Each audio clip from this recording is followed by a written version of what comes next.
邻居全副武装跑向我家，一进门却脱了个精光。只因天气异常炎热，而我收集了2级冰山，并将室内温度控制在了25度。女人便前来投靠我，只因这个男人爱囤物资，就被伏地魔女友陷害，但却没想到重生了。现在才2点半多，你就已经在打瞌睡，不想好好干的话，立刻给我辞职麻溜回去。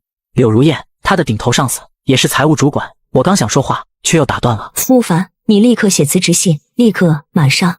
说罢，他就摇进了独立办公室。我嘴角一翘，朝柳如燕的办公室走去。辞职信这么快就写好了？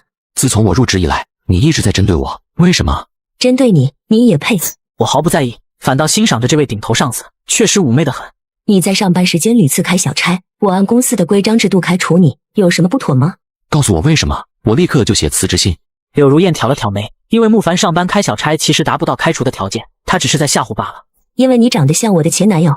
卧槽，所以你就一直给我穿小鞋，就因为长得像你前男友？我当场就写起了辞职信，一边回忆上一世他的经历。你和苏建结婚3年了吧？你们合伙没少啃公司的钱吧？柳如燕如遭重击，立刻脸色大变。你在胡说八道什么？我都准确的说出你们结婚3年，你还这么说就没意思了。你不用辞职了，以后我也不会再针对你，我保证。男子汉大丈夫，自然一言九鼎，我说辞职就肯定辞职。那你想要什么？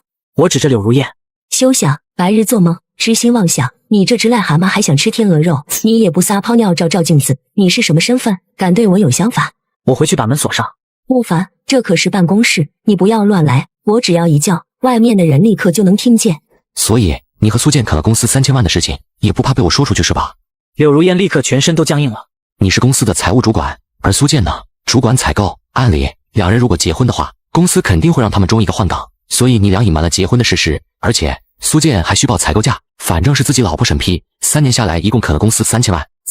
你怎么知道的？我当然不会说我是从未来回来的，这在5个多月后是人尽皆知的。若要人不知，除非己莫为。柳如燕虚报账目，啃取公司3000万，这得蹲多少年？柳如燕顿时就瘫了。你要多少钱？我不要钱，那是赃款，5个多月后事件就会曝光，而他如果拿了钱，自然也要一起去喝茶。你让我考虑考虑。这当然只是一个借口，她要和老公商量对策，怎么才能封住慕凡的嘴？你把我当傻子吗？我给你1分钟时间考虑，是让我走还是留下来，随你地便。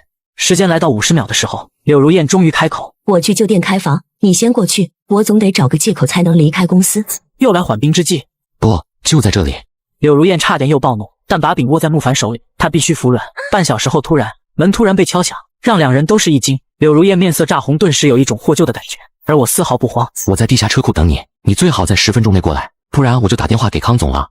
柳如燕哪里敢赌，最后一丝侥幸也没了，只有点头的份。2个小时后，我回到家，为了测试异能，我买了2斤半的小龙虾。只见我打开异空间，龙虾便吸了进去，而我也能够走进异空间。由于空间没有时间的概念，所以活物最多只能存活1分钟。末日高温后，冰块不但可以用来降温，还能化水饮用、清洗。所以下一步，一是构建安全加保温屋，2是收集冰块。我眼睛猛地一亮，要不干票大的，把2级的冰山收了。晚饭后，我前往体彩店，选了14场比赛，然后投了99注。1等奖的奖金总额是奖池的45%左右。随后突然手机铃声响起，左青青打来的。慕凡，你昨天居然没打电话，没发任何消息给我，今天还是一样，你是不是不想和我好了？我告诉你，追我的人多了去，你不知道珍惜，自然会有珍惜的人。然后他顿了一下，我同事今天买了一个包，超漂亮的，才2万块，你给我买一个，我就考虑原谅你。你想屁吃哦？然后果断挂掉了电话。另一头，左青青不可思议地看着手机，居然挂了我的电话，他怎么敢的？我才不会上你的当，相信不用几天，还是会屁颠屁颠的跑过来找我。当我快回到家时，隔壁的大门正好打开，走出来一个打扮精致的少妇，叫米小璐。只因她有次发现我穿着外卖员的衣服出去，她就百般嘲讽，更是高高在上的要求我立刻把房子卖了搬走。你怎么还没有搬走？这是我家，我为什么要搬走？你住这里不是拉低我们业主的层次，影响房价吗？我就住在这，暂时没有搬家的打算，要搬的话麻烦你们搬。慕凡，你一个臭瘪三居然敢这么和我说话，你是要上天吗？行，只要你答应我一个条件，我可以考虑卖房。说。他摆出高高在上的姿势，你陪我1晚。只因我出门送外卖被邻居看见，邻居担心会拉低业主层次，竟要求我将房子卖了。我反手一句话直接让他恼羞成怒，你陪我1晚，我就把房子卖了。臭瘪三，你真是癞蛤蟆想吃天鹅肉。米小璐发疯扑了过去，我只是一推，米小璐就连连后退，她感觉被吃了豆腐。你识定了，识定了。她第一时间躲回了家里，打了110，治安调取了监控。我说明了情况，没多添一个字，最后推那么一下也是拒敌。穆先生不好意思打扰了，女士，请您不要浪费宝贵的社会资源。倪小璐不服，晚上添油加醋告诉她老公郭海。郭海听后大怒，来到我家门前，伸手就去抓我的衣服，不料就被我一只手给拎了起来。快放开我老公，放开我老公！我从来没有得罪你们，可你老婆却几次三番羞辱我，今天我不过稍稍反抗一下，怎么就成十恶不赦之罪了？倪小璐见状过来想掰我，不料也被我拎了起来。以后不要再来骚扰我，否则我就不会再这么客气了。我双手一松，两人就同时掉在了地上，重重地关上了门。老公，怎么办？郭海狠狠地瞪了老婆一眼。我们打110吗？你是傻的吗？是我们闯进了人家的屋子，人家只是把我们赶出来，让治安来抓我们吗？你居然骂我！你不傻吗？他俩回到家自然是吵了起来。我在隔壁隐约听到一些动静，而我给柳如燕发去了消息，还是老地方见。柳如燕就打来了电话。你以后不要给我发消息了，我怕被发现了，我们直接约好下一次的时间和地点就行了。没问题。次日一早，我去了体彩中心领奖，交了税后，到账只剩2亿。随后回到小区购买一套别墅，并联系改建商。第一，尽可能的坚固，炸都炸不开的那种。第二，隔热，效果要像以前放自行车上卖冰棍的那种，大热天箱子里的冰棍也不会融化。满足这2点的基础上，尽可能的使用最好的材料。你这也太夸张了吧？但顾客就是上帝，只要钱到位，改成坟头造型都没问题。不过最重要当然是工期了，最快5个月，但是你要花更多的钱。我算了一下，完全来得及。费用吗？3000万，用上最好的材料。导弹我不能保证，但 C4 绝对不可能炸得开一道墙。要是不能兑现，你可以在海都到处宣扬，我从此退出这一行。回到家门口，郭海从里面走出来。郭海先是一愣，然后强装若无其事。我来到卧室，然后隔着墙打开一空间，然后把昨晚用过的宝贝扔了过去。郭海回到卧室，火一下子就上来了，看到这玩意绝不是他家的。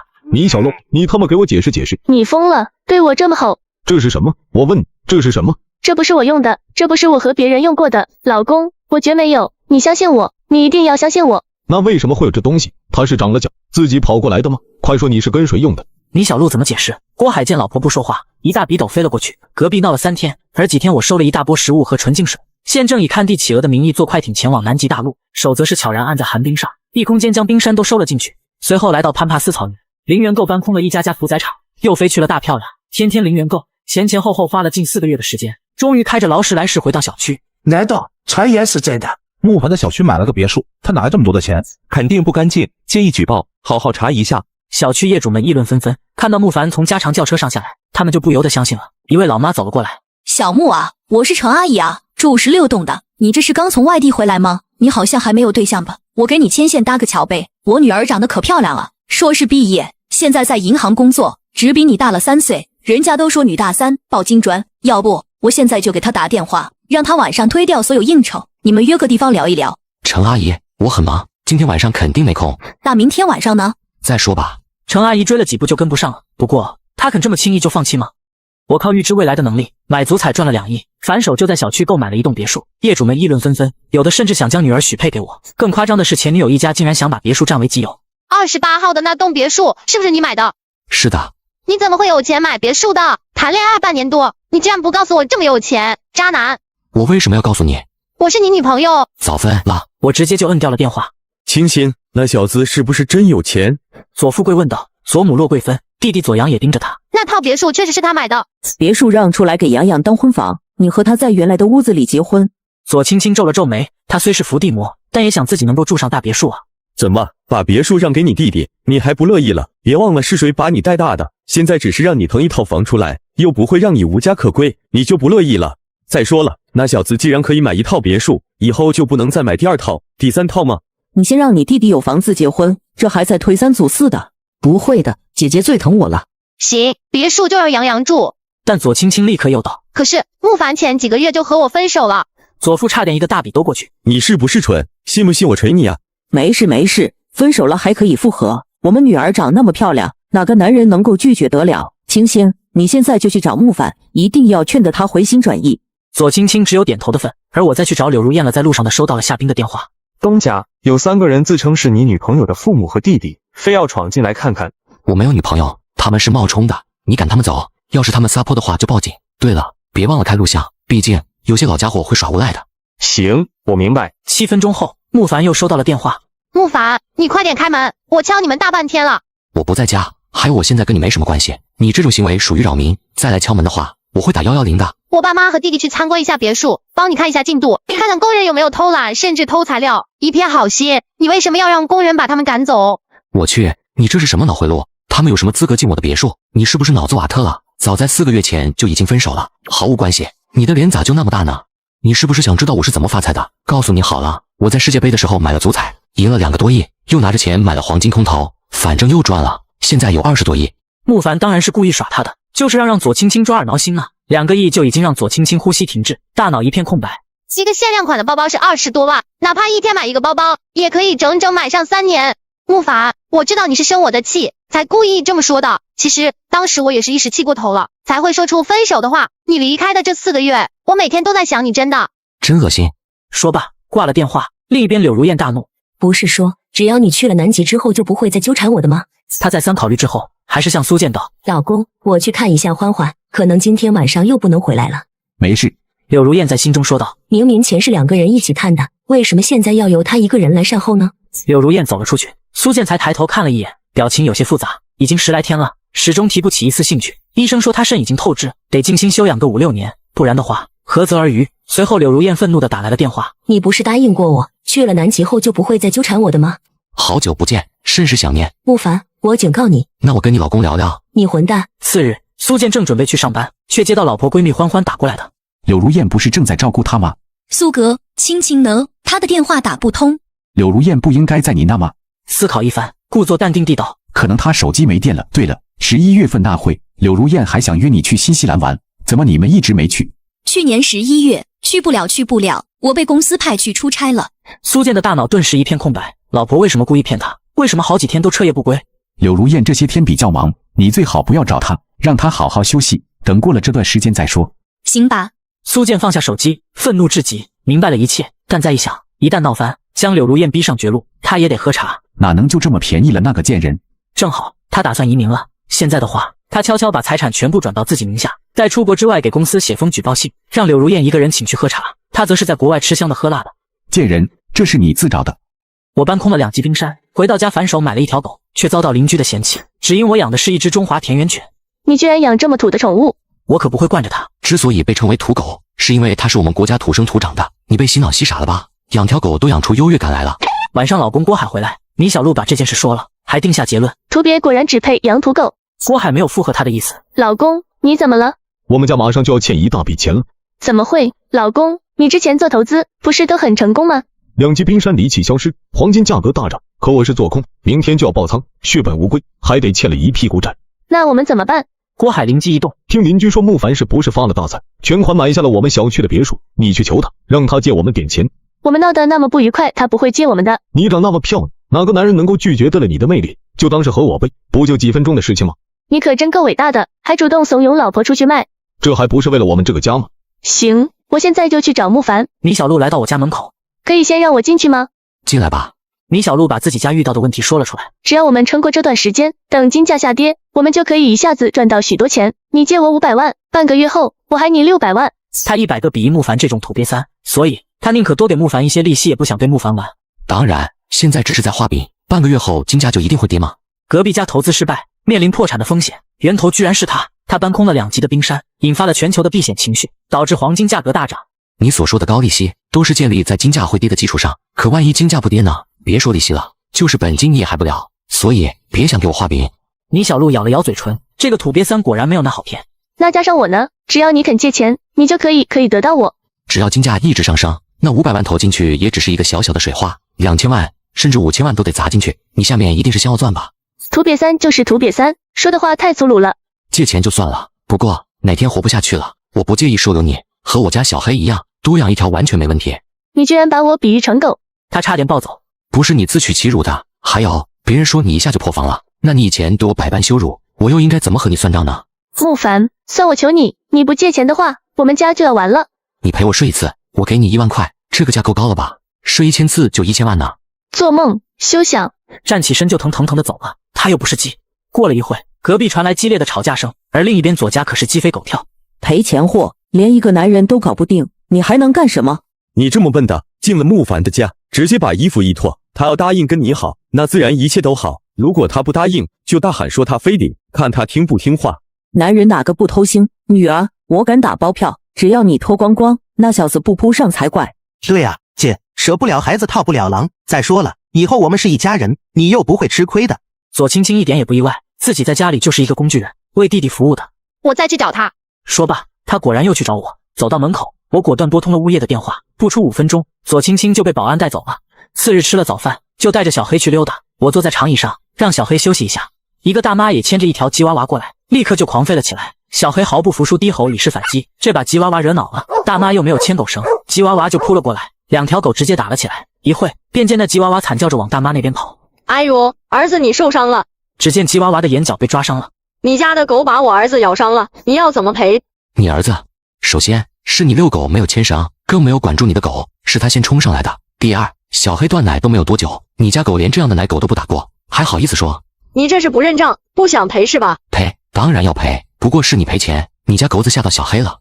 大妈拿出手机就开始摇人。儿子，快点过来，宝宝受伤了，我就在楼下。不一会，一个彪形大汉气冲冲地跑了过来。大妈遛狗从来不牵绳，不料这次却被我家的狗干翻。大妈不仅要求我赔钱，还叫儿子下来讨说法。乖乖赔钱吧，这狗花了3万，狗粮吃了大几万，还得赔我妈的精神损失费，一共就20万。你这是讹诈，非要我用难堪的方式解决问题吗？刘存东伸手就要去抬起，我反手一框，刘存东就瘫在地上。打实人了，木凡实人了。马月兰一边叫，一边则是冷笑。快赔钱，不赔钱就等着牢里蹲吧。对，有人要讹诈我，我只能报警了。治安员来了，马月兰恶人先告状。木凡遛狗没有牵绳，还咬伤了我的狗，还想要对我动粗，还偷袭我儿。对，我现在很头晕，脑震荡码也检查不出来，你就乖乖赔钱吧。还好刚刚留了一个心眼，把整个过程录了下来。只见我从口袋拿出手机，递给了2名治安员，他俩都是一惊，刘存东居然一把抢过，砸在了地下。哎呦，刚才不知道怎么回事，失手了，失手了。放心，手机钱我肯定赔。2名治安员也很无奈，证据也没了，咋办？只见我从座位上拿下一部手机，刚才拿错了，这部手机里才装着视频。我看了眼刘存东，你要不要再不小心失手一下？没事的，我已经上传云端备份过了。我特么！2名治安员看了，结果就清楚了。确实是刘存东侥幸在先，莫凡只是在自卫而已。我不要求别的，只要个道歉。另外以后遛狗要牵狗绳，当然了，坏掉的手机肯定是要赔的。月兰母子自然耍起了无赖。没门，大不了把我们抓起来，抓呀抓呀。行，不过我这部摔坏的手机总要赔吧？不赔也说不过去，硬着头皮说我赔1万。你是微微还是支支宝转账？什么？你抢钱啊？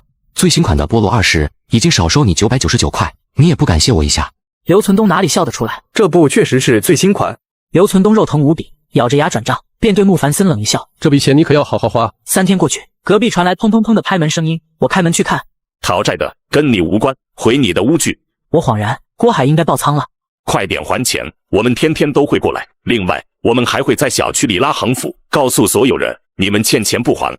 这么一番话，里面的人就出来了。我们现在没钱，宽限一些时间，我们一定会还钱的。还是一个美女呀，光是利息1天就是2000多，你怎么还？不过我倒是有一个办法，你每天陪我们睡一觉，就当是还利息，怎么样？米小露脸都吓白了，关键是什么？投资的期货爆仓之后，郭海居然跑了。钱一定会还，现在请你们离开，否则我就报警了。我们既没有打你，也没有破门而入，相反，欠债还钱，这是天经地义的事情。他目光一扫，看到了看热闹的我，像抓到了救命稻草。慕凡，帮帮我！不是让你滚回去了吗？别给你脸不要，不然弄死你！简单，进我屋子，我保证他们不敢敲门。不过你进来的代价可是当我的宠物。领头的男人见状大怒，大步朝向我，伸手就要推，而我轻轻一扣，他就坐在地上。剩下的3人依旧如此。米小璐见状跑了过来，你们跟隔壁讨债我不管，但是吵到我可不行。另外，要是让我闻到什么臭味，那我可要不客气的。见识过了慕凡的武力值，那4人莫不吓得身体一颤。米小璐坐在沙发上，对我产生了一丝丝的崇拜。你老公呢？他跑了，一被平仓，他就离开了家，打电话不回，发消息也不理。我倒是有个办法让他主动找你。怎么做？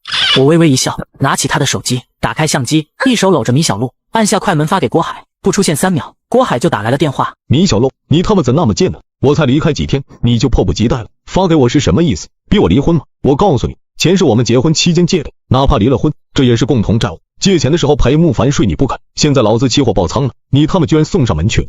你欠了人家一大笔钱，自己却跑了，让我一个弱女子来面对讨债的流氓，居然还好意思说我，你赶紧回来，把你欠的钱给填上，要不然的话，我就真要和慕凡了。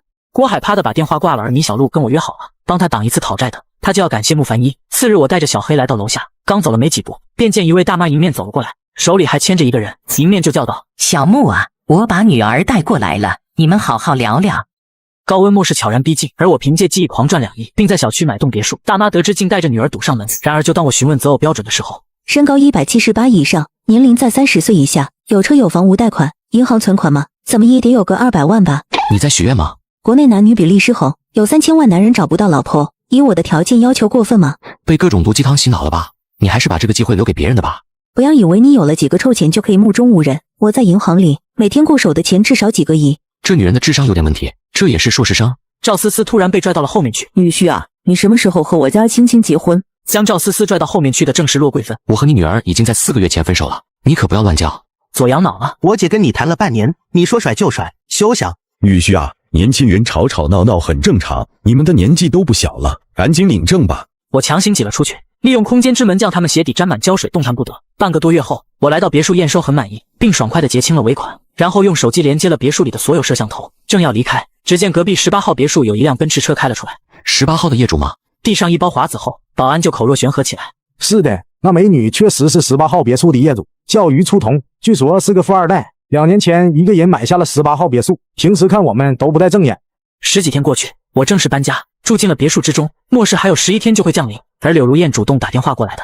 慕凡，救我，你一定要救我！苏建这个王八蛋，他带着所有钱去了马来西，并说给我2个小时间，他在下午4点半会发邮件给公司，把我和他关于公司3000万的事件捅出去。我本就打算过2天就把柳如燕带过来的，只是现在得提前一些，在面包新语门口等我。很快，我利用异空间的能力将柳如燕毫无痕迹地带到了车库，而手机显示门铃一直在响。我过去，只见左青青一家4口正整整齐齐地站在别墅门口。哎呦，我们家青青好几天没有看到你，都茶饭不思了。姐夫，你就不要和我姐闹别扭了，赶紧领证吧。左阳也连忙说道，他现在比谁都急，他想靠左青青挖空我口袋的20亿。木法，之前是我不懂事，你就原谅我一次，好不好吗？让开，否则我就叫保安了。女婿啊，你就不要再怄气了。我没搭理，直接进去。作孽啊，真是作孽啊！我们家怎么就遇上了这么一个无情无义的人啊？他们一想到慕凡坐拥20亿，他们都是坐立难安，最后还是灰溜溜的走了。回到家后看到一条新闻，说太空卫星监测到了太阳的异常活跃，预计很快会对蓝星造成影响。我上楼去了，而柳如燕已经等我很久了，半个小时后才问外面情况怎么样了，有没有人过来调查我，什么时候可以离开这里？没人调查你，还有半个月，还剩几天你自己捡就是了。时间很快来到了5月3号，小区中的业主都在热议，说着阳光突然可以伤人的新闻。我来到客厅，你看新闻了吗？怎么了？太阳光现在怎么说呢？好像有毒一样，被照一下，皮会很快坏死，哪怕穿着衣服也没用，只是坏死的速度慢一点。他没有说下去，只是满脸恐惧。我打开手机查看一下，外温是35度，内温还好，因为开了空调，只有26度，很舒服。慕凡，这是怎么回事？前些日子2级的冰山突然消失了，现在阳光又好像有毒，甚至气温还会升高，难道世界末日要来了？有可能。柳如燕顿时无力地坐了下来，这个事实的冲击力太大了，她一时无法接受。不过你可以想一下你老公，虽然把所有钱都卷走了，但现在嘛，呵呵，可能1毛钱都花不出去了。柳如燕不由眼睛一亮，这也算是苦中作乐了。她当即就要给苏建打电话，却被我拦了下来。马来西的太阳比我们出来的晚，你现在提醒他，说不定他还有时间囤点货。柳如燕不由点头，果断取消了打电话的念头，接着带着他去1楼逛逛。他故意让柳如燕看到1楼的储存室中有大量的物资，让柳如燕不由得松了口气。走，去车库转转。柳如燕当然不敢了，她现在可是被追捕的人。现在还有人来抓你？柳如燕一愣，不由地点点头，接着从地下室进入了车库。这里怎么那么多人？家里实在太热了，而在空调没啥作用的情况下，那地下车库反倒会稍微凉快一些。众人都在骂着这鬼天气，但现在没有人意识到这场灾难将会持续很久很久。他带柳如燕下来，只是让对方体验一下外面有多热罢了。太热了，我们还是回去吧。两人回去，一股沁人的凉意顿时扑面而来。家里怎么会这么凉快？给家里加了点冰，温度当然下降了。你哪来如此多的冰块？你只要知道能够住在这里就足够了。柳如燕不由一凛，现在外面已经一团乱，没有人会去追究你和公司财务的事情，你可以离开了。他想了想，至少在慕凡手里的冰块消耗完之后，他是绝不可能离开的，赶也不走。我可以为你做任何事情。任何吗？任何。突然柳如燕不由想到了自己那绝情的老公，顿时就来了精神。我现在可以给苏建发视频了吗？可以，只是几秒，那边就接通了。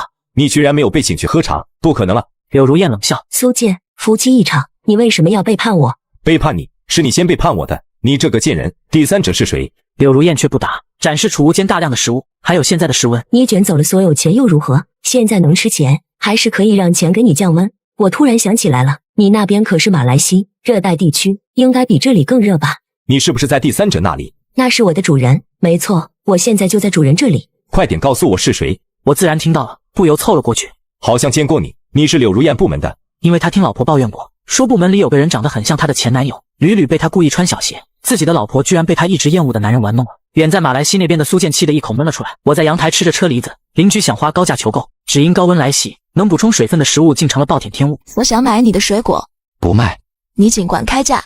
这可是你说的，一个晚上。于初桐先是一愣，气得直接回了屋子。末是第二天，气温急剧上升至50度，前女友左青青竟然发来一条消息：你这个兔崽子，有了20亿又如何？你花得掉吗？我将储物间的食物以及室内的温度发了过去，几秒之后就发来了视频通话。木哥哥，人家刚才是和你开玩笑的，你不会当真吧？哥哥，你那边怎么会只有24度？我喝了几口万事可乐，让他不由得吞咽起了口水。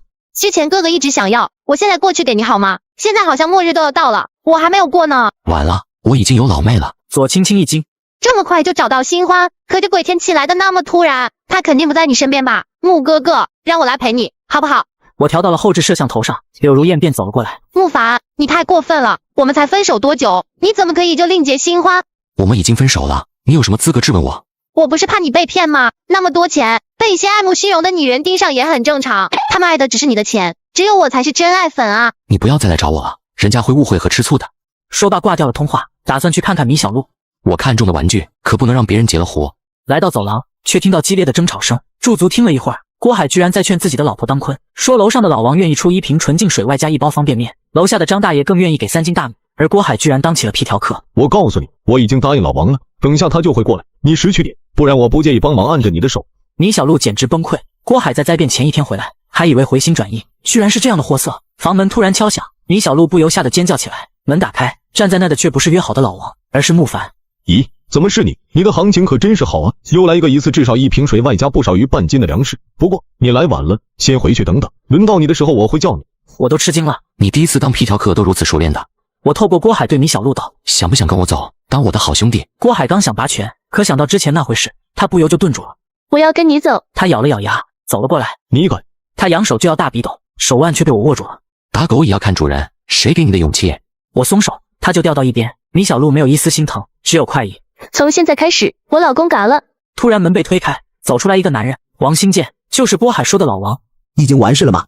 他笑着走过去就要去拉米小璐，米小璐连忙躲在我身后。小郭，这是什么情况？费用我已经支付你了，你想赖账？现在1瓶水1包方便面代表了什么？是命。你拿了我这么珍贵的东西，居然想要赖账？郭海收了你的东西，你问他去要，他还不了，你也可以知难而上，反正跟我没有关系。穆凡，我们走。我不管，反正我已经付钱了，今天我特别的非要得到你。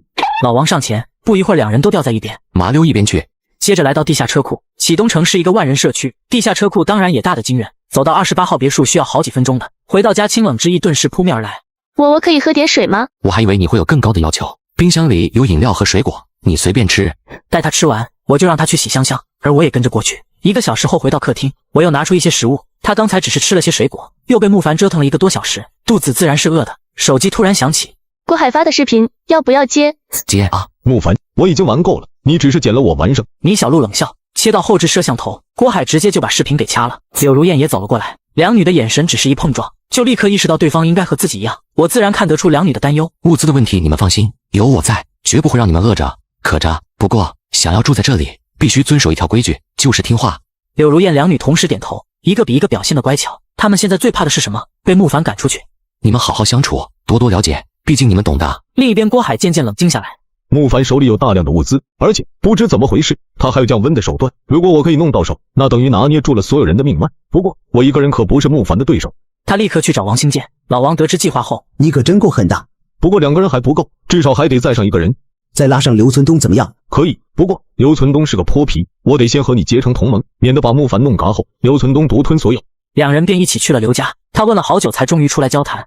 穆凡真的有大量物资？我绝对肯定，我就看到有奥龙、牛排这种。你想，穆凡可以大方的把这些食物给一个婊子吃，他手里肯定掌握了大量的物资。刘存东缓缓点头。事成之后，米小璐归我，没问题吧？他额头上青筋跳了跳，却还是挤出了笑容。没问题。刘存东3人都是带鱼而行，通过地下车库来到我家负1楼，单打独斗，他们都被穆凡收拾过。可是3个一起上穆凡，还有胜算吗？你去敲门，就拿你老婆说事，说要和穆凡谈一谈。高温末世降临，而我囤积大量物资，3人得知竟想占为己有，殊不知地下室有3个摄像头。你们来干嘛？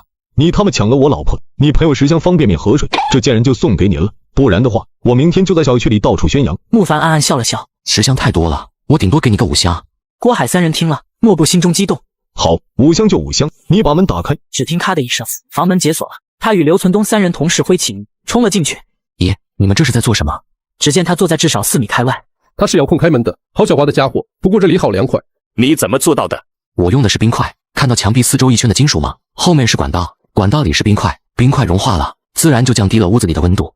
你怎么居然还有冰块？你居然把珍贵的水用来降温？刘存东先是一愣，然后就大笑起来。很好很好，慕凡，谢谢你送给我的礼物，这栋别墅我收下了，还有你的女人我也笑纳了。就凭你们3个人，3把破刀。王新建往前走，突然整个人就凭空消失了。这是怎么回事？是你做的对不对？在我家肯定是我做的呀。郭海吓得连忙倒退，可一退，整个人就消失了。那2个人呢？是不是你弄走的？猜对了。下一秒，刘存东也掉进了空间之门。一夜过去，气温开始飙升55度，业主群有人艾特了。我儿去和你做生意，用食物去换水，结果带着食物过去了，却再没有了音讯。大部分人都相信了马月兰的话。啊哈，那我问你，你儿子带了多少食物过来？2箱饼干。慕凡走去储物间，拍了一段视频。我的天哪，这么多的物资，满满一屋子，慕凡都有了这么多物资，还需要骗你们2箱饼干？笑死我了，就好像我有1000万，却还要去骗别人100块。而发现慕凡在业主群中炫富后，左青青一家都愤怒无比。这个蠢货发了点财就沉不住气，继瘟疫便才几天，他就忍不住开始炫富了。与其让别人抢了，不如便宜我们。事不宜迟，今天晚上就行动。青青，你负责让慕凡开门。左青青点头，一脸的自信。慕凡还是不能忘了我，我只要说愿意给他，他一定会迫不及待的开门。你们2个负责动手，第一时间弄嘎那畜生。之前求了他那么多次，老娘的脸都丢光了。没问题。慕凡屋里还有一个女人，他也嘎掉吗？漂亮就当洋洋的女人，他女朋友不在这，男人不能太久没有女人，会憋坏的。左阳连连点头，一脸的期待。左富贵也动心，不由荡漾了一下。而小区另一户李静家，他也得意无比。这家伙竟然通过我的好友申请了。她是个37岁的单亲妈妈，可女儿李小小却已经18岁了。这对母女可是职业玩家，专门在网上扑男人。她向慕凡发起了视频通话的请求。慕凡，你可以收留我们母女吗？只要你肯收留我们，我愿意为你做任何事情。而且小小也到了找男朋友的年纪。一看视频我傻眼了，你们2个开了美颜也就70分的样子，这还想勾引我？不可以。他果断挂掉了视频。李静则是开动脑筋想了起来，慕凡骗不到，那别的男人呢？而邻居张氏也通过了请求。慕凡，我需要大量的食物和水，你开个价吧。张总，现在钱还有用吗？怎么没用？灾难总会过去的，只是时间问题。慕凡知道，越是有钱有势的人，就越是希望这场天灾早点过去，这样他们手里的钱和权才能保住，继续做他们的人上人。那不好意思了，我不接受。这样吧，你给我1半物资，我把我手里的股票分你1半。当然了，只有分红权，没有投票权。张总要是拿不出让我心动的东西，那就这样吧。一个小年轻，不过是赌球赢了点钱，居然敢这么跟我说话。他深深地吸了口气，这该死的天气阻断了交通，不然他一个电话将公司的保安队伍调过来，慕凡还不得跪在地上叫爹。那你想要什么？我只对美女有兴趣。张氏当然不是笨蛋，他只是一愣，就知道慕凡所指为何。你居然敢把主意打到我的头上，慕凡，你真是好大的胆子！如果在几天前，信不信老子花几百万买你的命？张总错了，也不要自作多情，我对你又没有兴趣，而你屋中那位，他要是受不了诱惑主动找我，跟你又有什么关系呢？还有，再威胁我的话，我可不介意弄死你。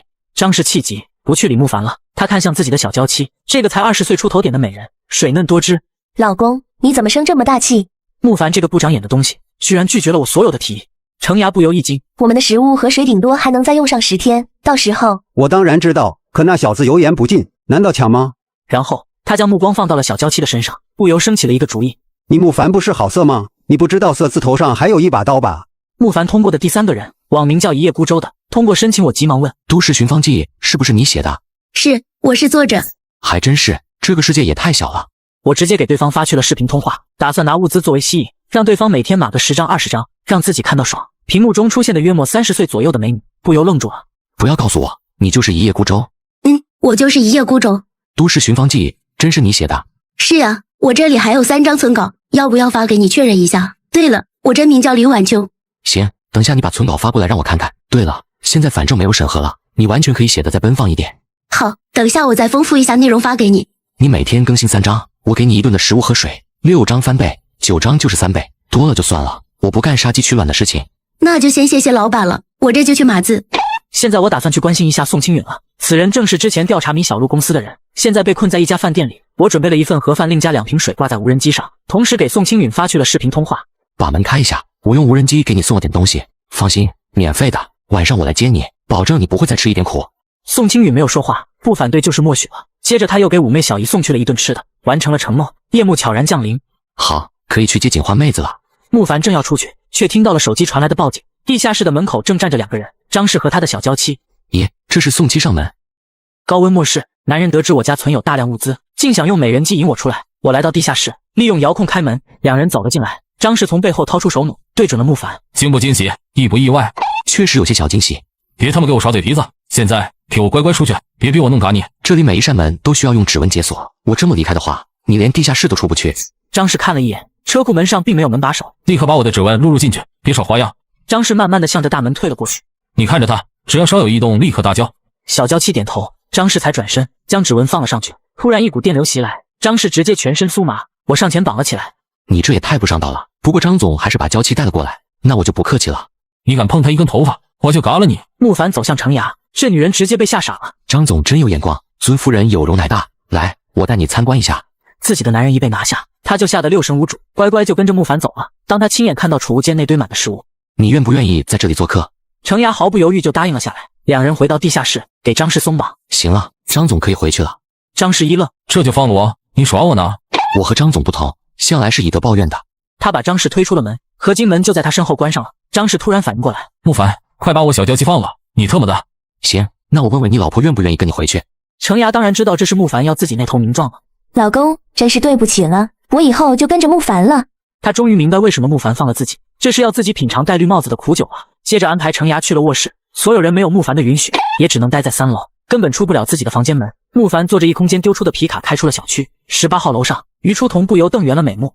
慕凡的车居然还能开，这可是个宝贝啊！要如何向慕凡借到这辆车呢？半个小时后，皮卡撞开了饭店的大门，直接硬塞了进去。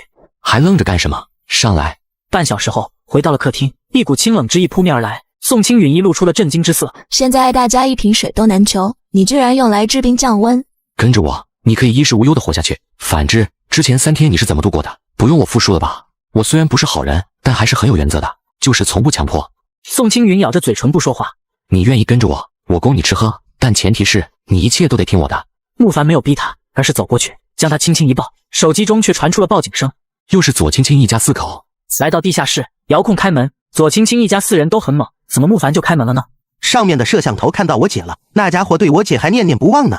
很好，等下青青你就对着那家伙使点，必要的时候不妨把衣服扔了，给他一些甜头，然后你们爷俩趁机弄嘎那家伙。可是怕什么？一个是你爸，一个是你的弟弟，看了会怎么样？于是4人走了进去，只见屋里还有2个人，一个站着，一个站着。这就是老姐说的，他末世前带回来的女朋友吧？这个妹纸就要归我所有了。左富贵也老眼放光，不由地色心大动。别管那么多，反正我们已经进来了，把这家伙嘎了不就好了吗？而且这个妹纸我也要，不然我就在一边看着了。一个老东西居然在这时候开条件。说好了，这是我的。洋洋听话，你周1到周5。宋青云有些茫然地看着慕凡，他只不过被困在饭店中2天多，连头带尾也就3天，怎么世界居然变得如此陌生？这4人是我前女友一家，她叫左青青，是个伏地魔，要让我把自己的房子让出来给他弟弟结婚用。他弟不学无术，标准的啃老族，他们是什么德性，你也应该可以听出一二，我就不多说了。左家自然都是大怒，你口口声声说爱我，愿意为我做任何事情，我只是让你把房子腾出来给我弟弟当婚房，你就和我分手，你根本就是虚心假意，是个渣男。不用跟这种混蛋啰嗦，留一口气最好了，把他给活活气卡。他俩冲了过来，你就乖乖当我的妹纸，只要想办法讨我开心就够了。便迎了过去，闪电般出手，就2下而已，整个世界就安静了。洛贵芬傻眼了，好女婿啊，我们是跟你开玩笑的，你可真是厉害，难怪你敢把物资照片放在群里，就你这身实力，谁能打得了你的主意？这下妈就放心了，你的别墅这么大，多住4个人肯定没问题的。我走过去，一个大笔兜子也晕了过去。慕凡，我妈都说了，我们只是和你开个玩笑，你怎么可以下手这么重？我看向左青青，故意露出一抹犹豫之色，然后似乎下定了决心。你走吧，我相信这件事情与你无关。慕哥哥，你真好，而且你最了解我，知道我是被他们逼的。我先走了，我相信一定会慢慢挽回你的心。慕凡打开地下室的门，左青青跑了出去。宋青允一呆，慕凡居然还会心慈手软，甚至这么傻。接着慕凡回了别墅，自然洗起了鸳鸯浴，然后便给宋青允安排了一下房间。玩归玩，千万别拿自己的生命开玩笑。回到房间后，慕凡倒头就睡，不一会儿被手机的报警声吵醒了，来的却是一个女人，一副鬼鬼祟祟的模样，好像生怕有人会看到他似的。次日，小区业主都得知我对付前女友一家的事情，有业主另建立了一个群，并且企图掠夺我的物资。这个慕凡还真够狠的，左家三人太难了，不是乐嘎就是可嘎，要么活活热嘎。不过左家都有2个男人，为什么还是没有弄得过慕凡？这家伙很厉害的，刘存东你们知道吧？专门帮人收债的，之前和慕凡发生过矛盾，结果很轻松就被慕凡放倒了。张仁突然插口，现在是左家3个，你们还能坐着看戏？可哪一天被对付的是你们呢？张仁冷笑2声，我也不怕自报家仇，昨天借着卖食物为名骗我开门，结果把我老婆抢了过去，我虽然拼命反抗，但还是被他打倒了。你们问问自己，如果慕凡说要送食物给你们，你们会不会开门？不少人都是一理。有没有人愿意为了自己的家人和我一起干的？嘎了慕凡，解决后患，平分物资。不一会就有21个人来到了张仁的别墅中。我们不动手，慕凡就会嘎了我们，我们这是在自卫，我们是在为民除害。商量讨论到最后，众人决定晚上动手，而我很快就收到了好几条消息，都是在提醒慕哥哥，张仁正在组织人对付你，你一定要小心。可惜他们都去张仁家开会了，我不知道他们的具体计划。在他看来，只要慕凡重新接受他，那慕凡所拥有的一切不就是他的吗？现在张仁要抢慕凡的东西，四舍五入一下，不就是在抢他的东西吗？我知道了。接着慕凡搬来几个大箱子。这是啥？这是粉丝在左下角领的苹果15 Pro Max 和华为 Mate 60 Pro， 左下角总部发来的，照着领取名单核对下，也帮粉丝验下货。左下角挺严谨。那可不，之前老有人恶意举报，现在我亲自验迹。我也在左下角领了苹果15 Pro Max，咋没看见我名字？没事，待会儿官方工作人到了帮你核查一下。您好，我是 XX 同城网点的工作人员，总部寄过来的手机核查好了吧？好像少了一批。最近多的暴雨，很多快递延误了，为感歉意增加了5000台 iPad Pro， 作为补偿放左下角，所有粉丝都能参与。你现在点左下角链接看看，有了下载注册好就有领取界面了。好的，屏幕前的观众想领的点我左下角链接，完成下载，实名注册，挂机让龙王自主吞噬零售进阶，幻化成10阶冥和龙王，2天直升500级，苹果华为随便领。林晚秋也发消息过来，张仁要对付你，你小心。对了，我昨晚买了3张，再加上修改的3张存稿，一起发给你。正当他看到血脉奔张，便让他们可以在客厅中自由行走。柳如燕和米小璐看到屋里又多了2个女人时，自然吃了一惊。大家认识一下，以后就是一家人。而我正要有所行动，却听到手机传来了报警声，同时还有通的一声。张氏他们来了。四女被吓了一跳。没什么，就是几个傻逼想要破门而入。来到地下室，我通过手机监控看到几人拿着大铁锤想破门而入。你们要可以用几把锤子把大门砸出，那我这几千万就真是喂狗了。凡，快看，这么多人在群里说在左下角领上苹果华为了。那当然，我左下角可是极速链接。张氏正盯着监控。慕凡，我知道你在里面，也听到了，看到了。你知道为什么我没有破坏监控吗？因为我就是要让你听到、看到，让你在恐惧、绝望中迎接你的死亡。我说老张，你这人也忒没劲了，明明是你带着老婆送上门来的，而且还拿武器要杀我，抢我的家，我都没有伤你一个毛，这还不够好吗？而且你老婆也是自愿跟我的，我有半点强迫吗？听到这话，外面20人莫不露出八卦的表情，因为这和张氏之前说的可不一样。慕凡，你不要胡说八道，你抢了我的老婆，居然还倒打我一巴，哼，不跟你多说，今天就是你的死期。那你们也要进得来才行。半个小时后，不是普通的门，纯金属打造，而不是木质门在外面包了一层铁皮，这根本砸不破，还不如砸墙来得快。于是众人又改变了策略，很快就被众人砸出了一个洞来。什么啊？在这道墙之后居然还有一堵墙，而这堵墙还是金属的。张氏一众人都是妈了。我们小区的别墅都是这种层次的。这怎么可能是开发商弄的？是慕凡那个王八蛋自己改造的。这家伙是有多么怕死，居然早就把别墅改造了。这下怎么办？众人都是束手无策。慕凡，你是打定主意要当缩头乌龟吗？哼，你可以把墙壁都改造成金属的，可窗户呢？明天我们再准备一下，从1楼砸破你的窗。不过你要是现在走出来投降，我倒是可以考虑留你一条命，甚至让你保留一半的物资。见众人都想说话，张氏心中暗骂一群傻逼，然后连使眼色，于是他们就不作声了。行啊，你们明天可以试试。你们是打算白天还是晚上来？白天要做好防晒，晚上则要做好防雨。不过张老兄，你妹只在我这里，你居然还能忍到明天，你要没什么办法了，我可就帮你了。你这个混蛋，你敢动我妹纸，我就去嘎你的女朋友。老兄，你终于提到了呀。慕凡心中暗笑，你敢，我警告你，你敢碰左青青一下，我绝饶不了你。他怕张氏搞错了人，还很贴心的报出了左青青的名字。你做得了初1，我就做不了15。慕凡，你是自己出来，还是我把你的女朋友带过来之后，用她逼你出来？我给你10秒时间，你自己选吧。我警告你，不要乱来。张氏哈哈大笑，向着众人道：看来我们要换个地方砸门了。众人皆是振奋无比。张氏，这是我和你的事情，为什么要把不相干的人扯进去？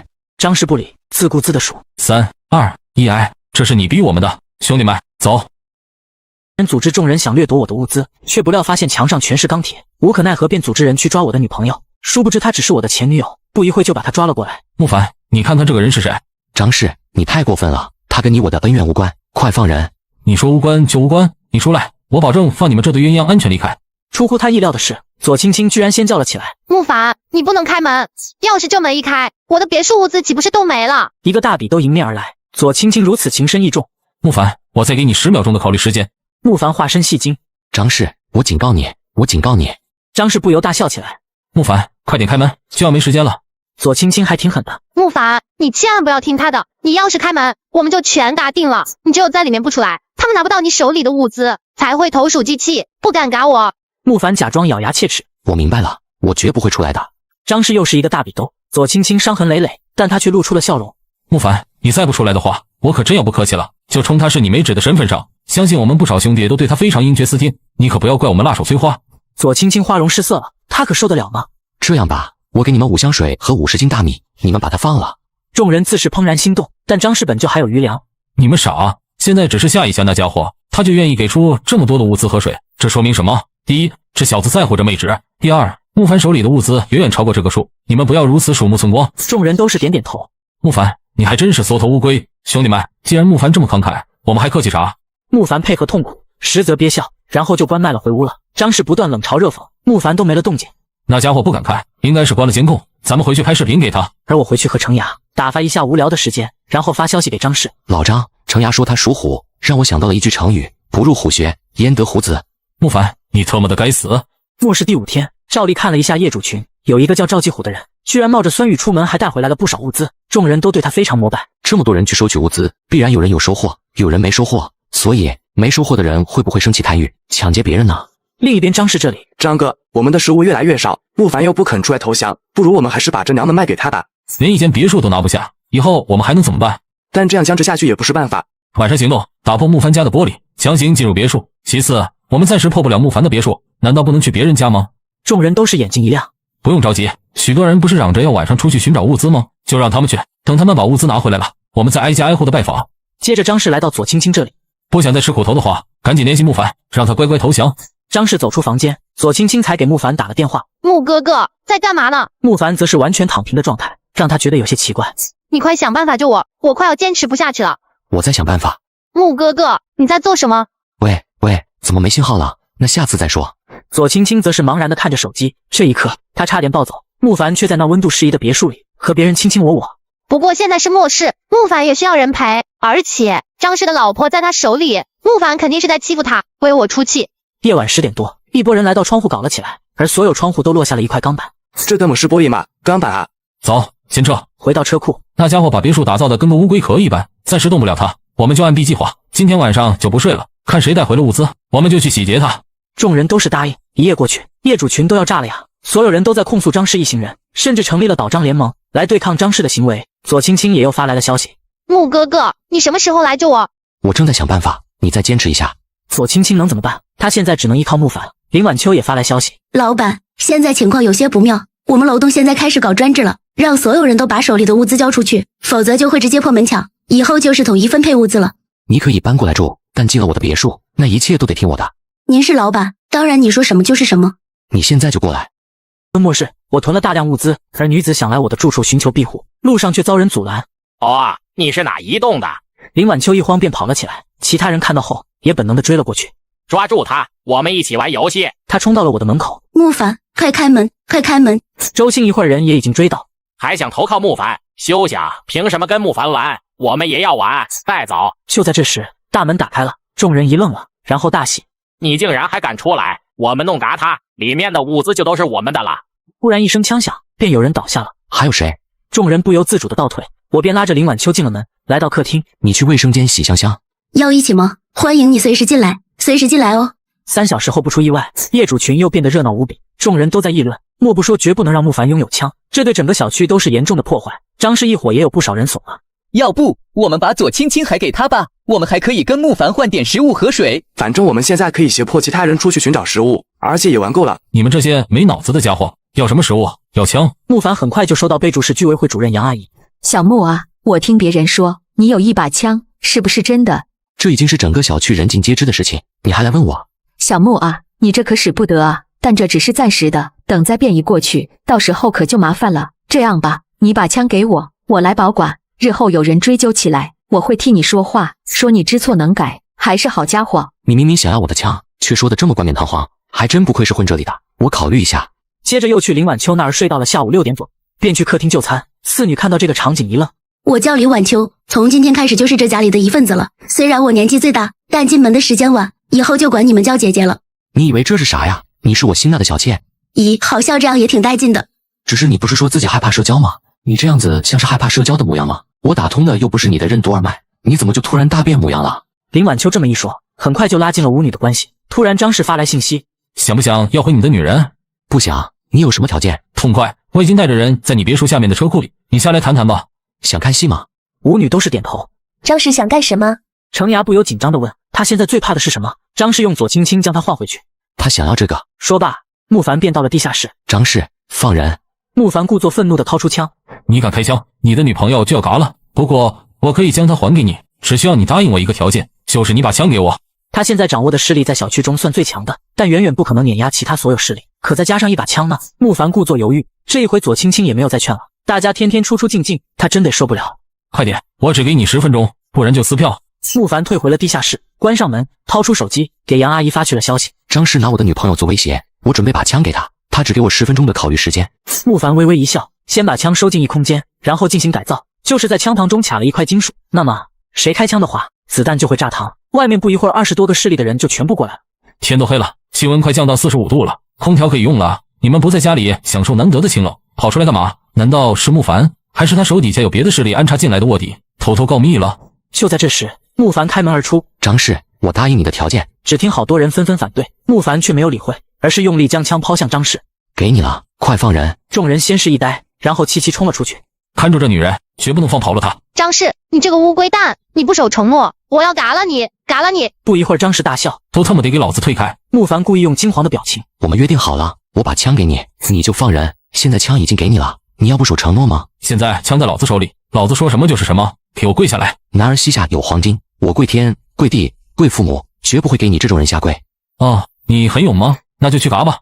只有毫不犹豫开枪，这既是发泄对于慕凡的怒，亦是为了震慑小区里的人。接着便是一声枪响，夺走了我的枪，并射向我。殊不知我早已将枪改造了，开枪便会炸膛。张氏右手剧痛无比，连忙带人回到住处，他简单清理了伤口。而我在阳台上深藏功与名。你可真够厉害的，我得把这个诗写在小说里，简直就是爽文男主的模板吗？你早就知道枪会炸膛？当然，那可是我亲自制造出来的。对了，你去换个套装吧，这天气你这样穿太热了。隔壁只见于初桐走了出来，给慕凡发起了视频。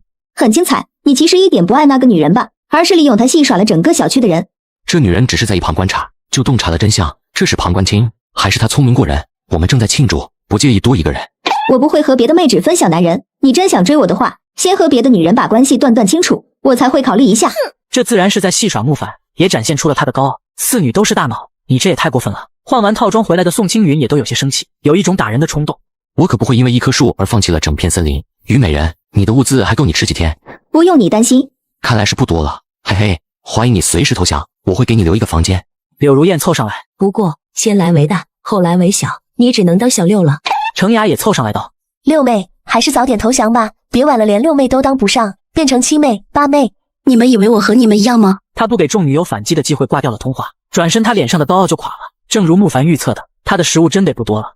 坐吃山空，该怎么办才好呢？难道真要向慕凡投降？真要投降了，宋青允那些女人会把话说得多么难听？算了，上床睡觉去，忘记一切。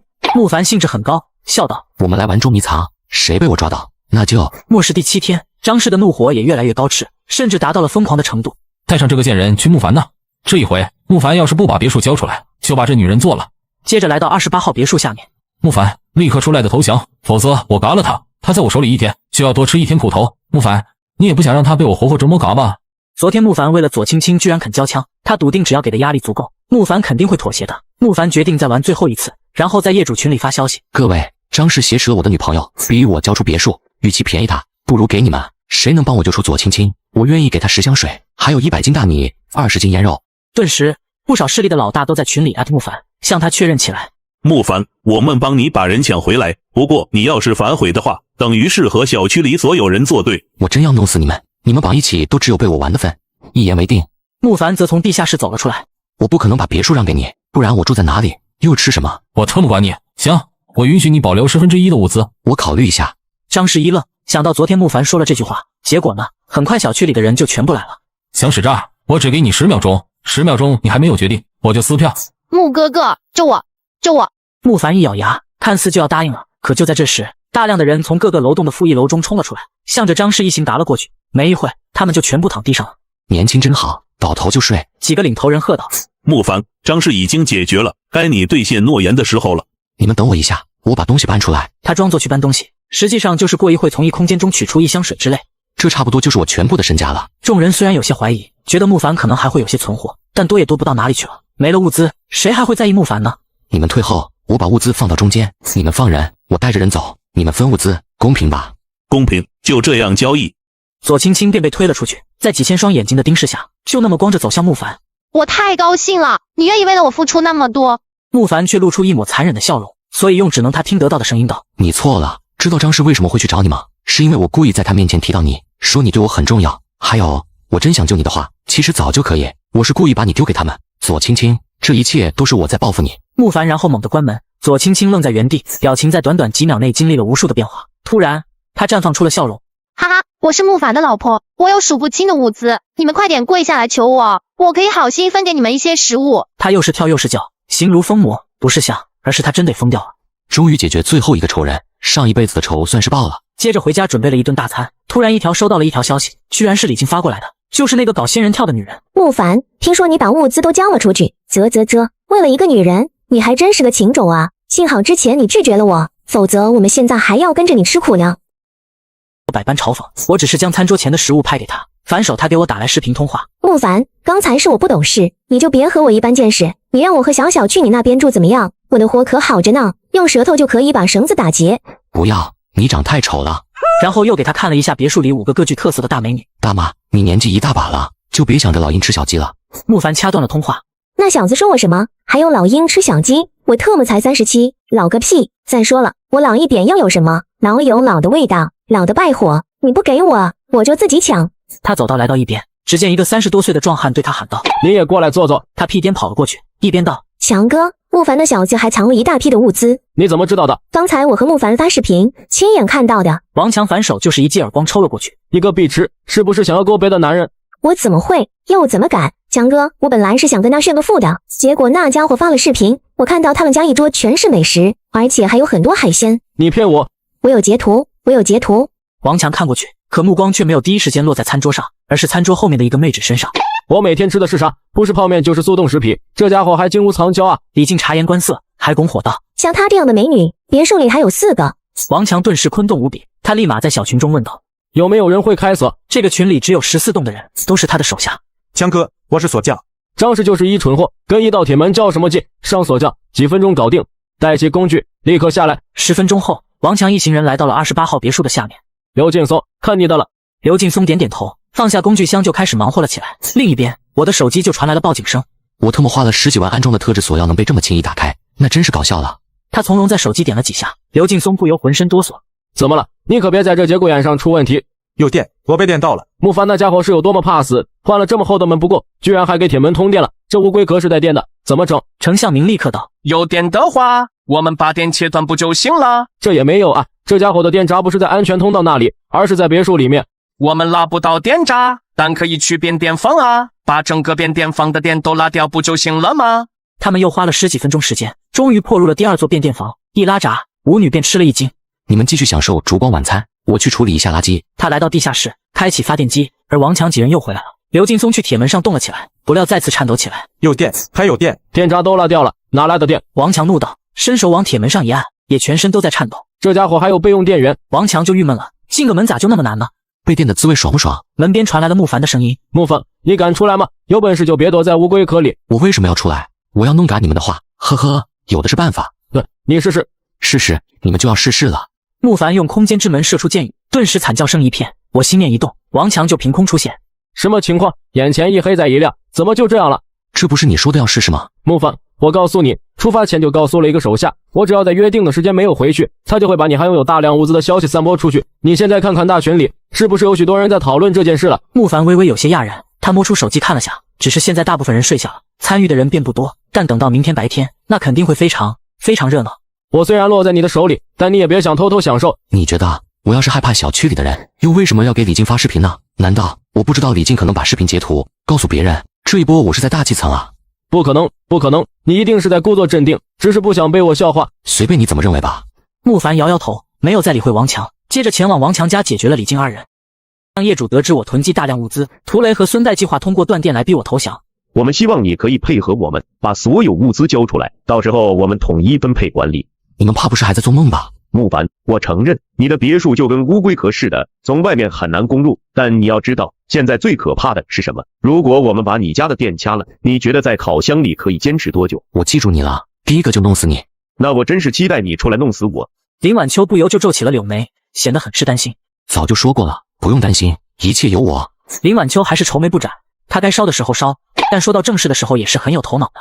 虽然别墅用的是冰块驱热，可冰块归根结底还是需要用电制成的。电断了，把插头插上不就好了吗？宋青允四女莫不皱起了眉。放心，别墅里有发电机，能源也足够。他将目光看向隔壁的方向。18号、28号别墅是由一个变电房控制的，我这里断电了无所谓。于初桐又能这么淡定吗？你们这是在帮我把于初桐推进怀里来吗？那就先谢谢了。夜晚一伙人来到变电房，轻易就把电给断了。晚上也50多度的高温，看你怎么睡觉。赶紧投降吧，别等手机都没电了，想投降都发不出去消息，哈哈。对了，我还等你来杀我。众老大纷纷在群里嘲讽，木凡则是在阳台上布置一下搞了个晚餐。隔壁的于初桐皱眉，给木凡发去语音通话。为什么停电了？是不是跟你有关系？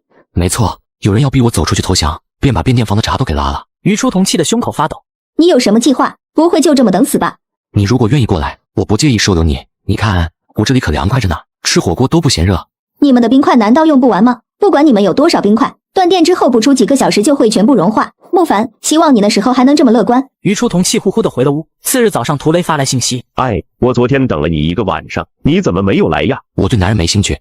你现在也就嘴巴可以硬一下了，只是你还能够硬多久？太阳可是升起来了，温度又高了。木凡，你能熬多久？熬到正常老死吧。这个涂雷嘴那么臭，肯定是要弄死的。回到1楼，宋青允红着脸走了过来。那个，我的亲戚走了。木凡自然大喜，拉着就往2楼跑。夜晚我们依旧在阳台烧烤。于初桐连忙给木凡发去了语音通话。你怎么还会有冰块？冰柜里有啊，就拿出来了。我可是搬空了2级冰山，如果只是这么使用的话，保守估计也能用过1亿年吧。于初桐十分抓狂，而孙代也发来了消息：木凡，准备投降了吗？木凡就随手拍了一张照给他。你们居然还有心情吃烧烧？没有空调，你们那的室温至少50度，再生个火炉，你们特么是脑子有病吧？看你还能再嘴硬几天。半夜，他悄然起身，前去涂雷的家。只见他在躺着睡觉，我上去直接嘎了，便回去睡大觉了。次日，孙代那边鸡飞狗跳，因为涂雷失踪了。如果不是木凡干的，涂雷为什么会失踪呢？有没有可能是涂雷的手下干的？众人一想，都是点头。都2天了，还是没有让木凡就范。我那些手下已经失去耐心了，只能上大招了，放火烧。夜晚熊熊火焰燃烧起来，木凡就用空间之门补充新冰块，别墅中的温度便立刻稳定了下来。于初桐也发来的视频：我要被你害死了，木凡，你要记住，你欠我一条命。他好端端的招谁惹谁了？可他家也跟着停电，关键是孙代他们放火烧28号别墅，但他的别墅是挨着的，哪怕没有直接烧着，但温度也在跟着升高。我不想这么死。于初桐哭了起来。现在你愿意过来了吗？跟你一起死吗？他突然顿住，因为他看到木凡无比从容，哪有一丝狼狈相？怎么可能？我不是说过，我可是有大量冰块。居全副武装跑向我家，一进门却脱了个精光，只因天气异常炎热，而我收集了2级冰山，并将室内温度控制在了25度。女人便前来投靠我。你先去洗澡，身上的味有点大。你居然用珍贵的清水洗澡？你不洗，我还嫌弃呢，一身的臭味。于初桐前往浴室，而我也跟了上去。你跟着我，你想做什么啊？这是我家，我当然得看着你，万一你偷东西怎么办？于初桐想要发怒，却又无奈的放弃。都进了这里，他还能保留什么骄傲？而另一边各业主却备受煎熬。木凡还是没有投降，会不会已经嘎了？孙代便在大业主群发了一条消息：艾特木凡死了没有？没过一会，木凡就发了张照片，正是他与6女一起吃饭的画面。看到后，一众老大都想骂娘，然后则是绝望。难道他家里有发电机？应该是了，不然现在怎么制造冰块？那怎么办？我们难道要跟他耗到把发电机的能源用完？一众人都是皱眉。算了吧，我们不能再跟他耗下去了，我们还是把精力放在搜集物资上，跟慕凡纠缠只是在内耗。已经跟他耗了2天，这就放弃吗？孙老大，2天没能拿下慕凡，我不知道你那边什么情况，可我的手下快要造反了。你们都想放弃，你们放弃，我可不会放弃。不过丑话我先说在前面，我要是得到了慕凡的物资，你们一个也别想分享。众老大都只是笑笑，然后给慕凡发去信息，虽然说的话不一样，但意思却千篇一律，就是我们今后不针对你了，以后井水不犯河水。夜晚突然整个小区的灯全部灭掉，只有慕凡的别墅却依然明亮。顿时所有人都聚到了车库，慕凡7人正在吃晚饭，自然也被惊动了。外面电停了，基站也无法工作，哪怕手机还有电，但除非是卫星电话，否则休想打电话发消息。好了，现在大家手里的手机都成了摆上，也就可以拍拍照，看看之前存的小视频了。六女都是瑟瑟发抖。你们怕什么？不是还有我吗？活下去是需要物资的，但别墅就那么大点，你能够存储多少？慕凡笑了笑，白天还在想，得等网络断了之后才让六女知道自己一些秘密。没想到的是，这一晚上都没有过去呢，电就断了，网络自然也没了。你们不是好奇我有多少物资吗？在2级冰山突然消失后，也不知道是地球磁场变化产生的影响，还是其他，我获得了一种能力。说罢，他伸手一按，面前立刻多了一些食物。我多了一个空间仓库，很大。而我发现2级冰山消失后，有预感可能会有大灾发生，于是我就开始改造别墅，打造安全屋。另一方面，我还大量囤积物资。宋青允六女先是震惊，然后他们的脸上渐渐露出了喜色。我现在只想你狠狠地占有你。夜晚时分，外面还在车库吵个不停。慕凡不耐烦了，果断开启电网，几人直接被电得哇哇叫。众人见强行破门不成，便都回去了。慕凡的手机突然传来了报警声，他拿起一看，地下室的入口处有人。有何贵干？慕凡，何不出来叙一叙？我是孙代，出来叙叙就免了，有屁快放。俗话说，没有永恒的敌人，只有永恒的利益。你手里有物资，我手里有人，我们2个合作，可以将整个小区占为己有。你不是喜欢女人吗？巧的是，我喜欢的是男人，我们并没有冲突。孙代，你还真是个狠人，之前别人都放弃了，只有你还派人过来放火，怎么4个手下被我干掉，把你吓着了，跑来这跟我谈合作了？我说了，没有永远的敌人。免了，我这个人气量小，只要做过一次敌人，那就永远是敌人。我原本还给你准备了一份礼物，可惜一个妹纸便被推了过来，充满了憔悴和恐惧，但依然可以看出她是个表替佛的大妹。哎，这就是我给你准备的礼物，原本我们合作，他给你，老公给我，多有意思，可惜。他伸手在妹纸的脖子上一抹，就离开了。如此对待尤无令我大怒，我用异空间将无数箭射了出去，接着来到了阳台。既然已经把孙代拿下，剩下的那些势力头头是不是也应该好好惩罚一下？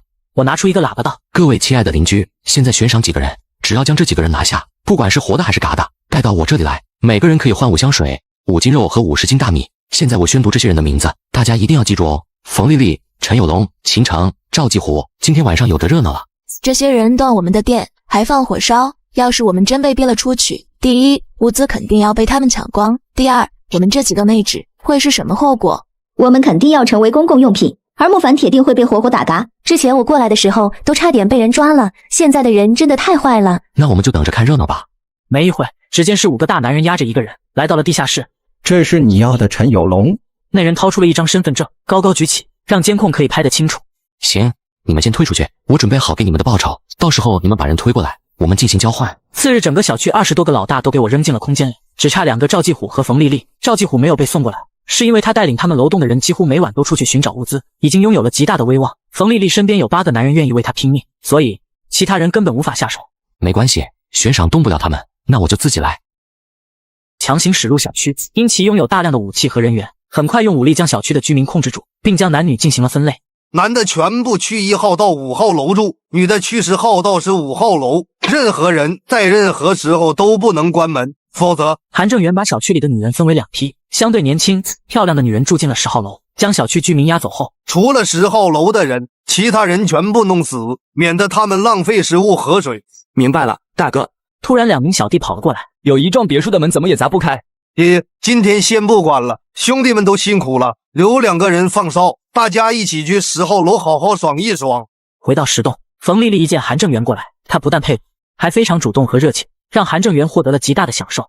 我只在大哥你面前才会这么烧。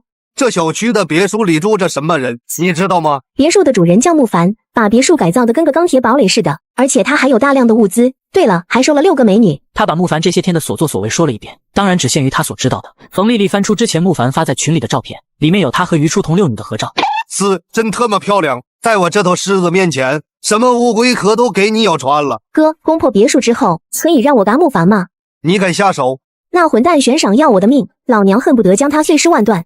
而我早已在地下车库也加装了几个红外摄像头，立刻就看到韩正元一行人在车库到处撒机油。我出门直接开枪引爆，空间之门则放在一旁吸收能量，接着乱枪扫射来到地下车库。真没想到你居然有这么强的火力！我是韩正元，木凡，我们谈谈。行啊，谈谈。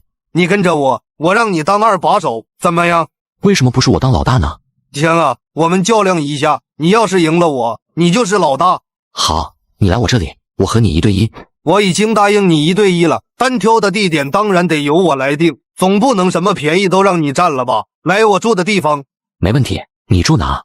石洞202。木凡，我可是很有诚意的。现在这世道乱了，有实力的人可以获得一切，你一个人能够压制我们这么多人，我可是非常欣赏你。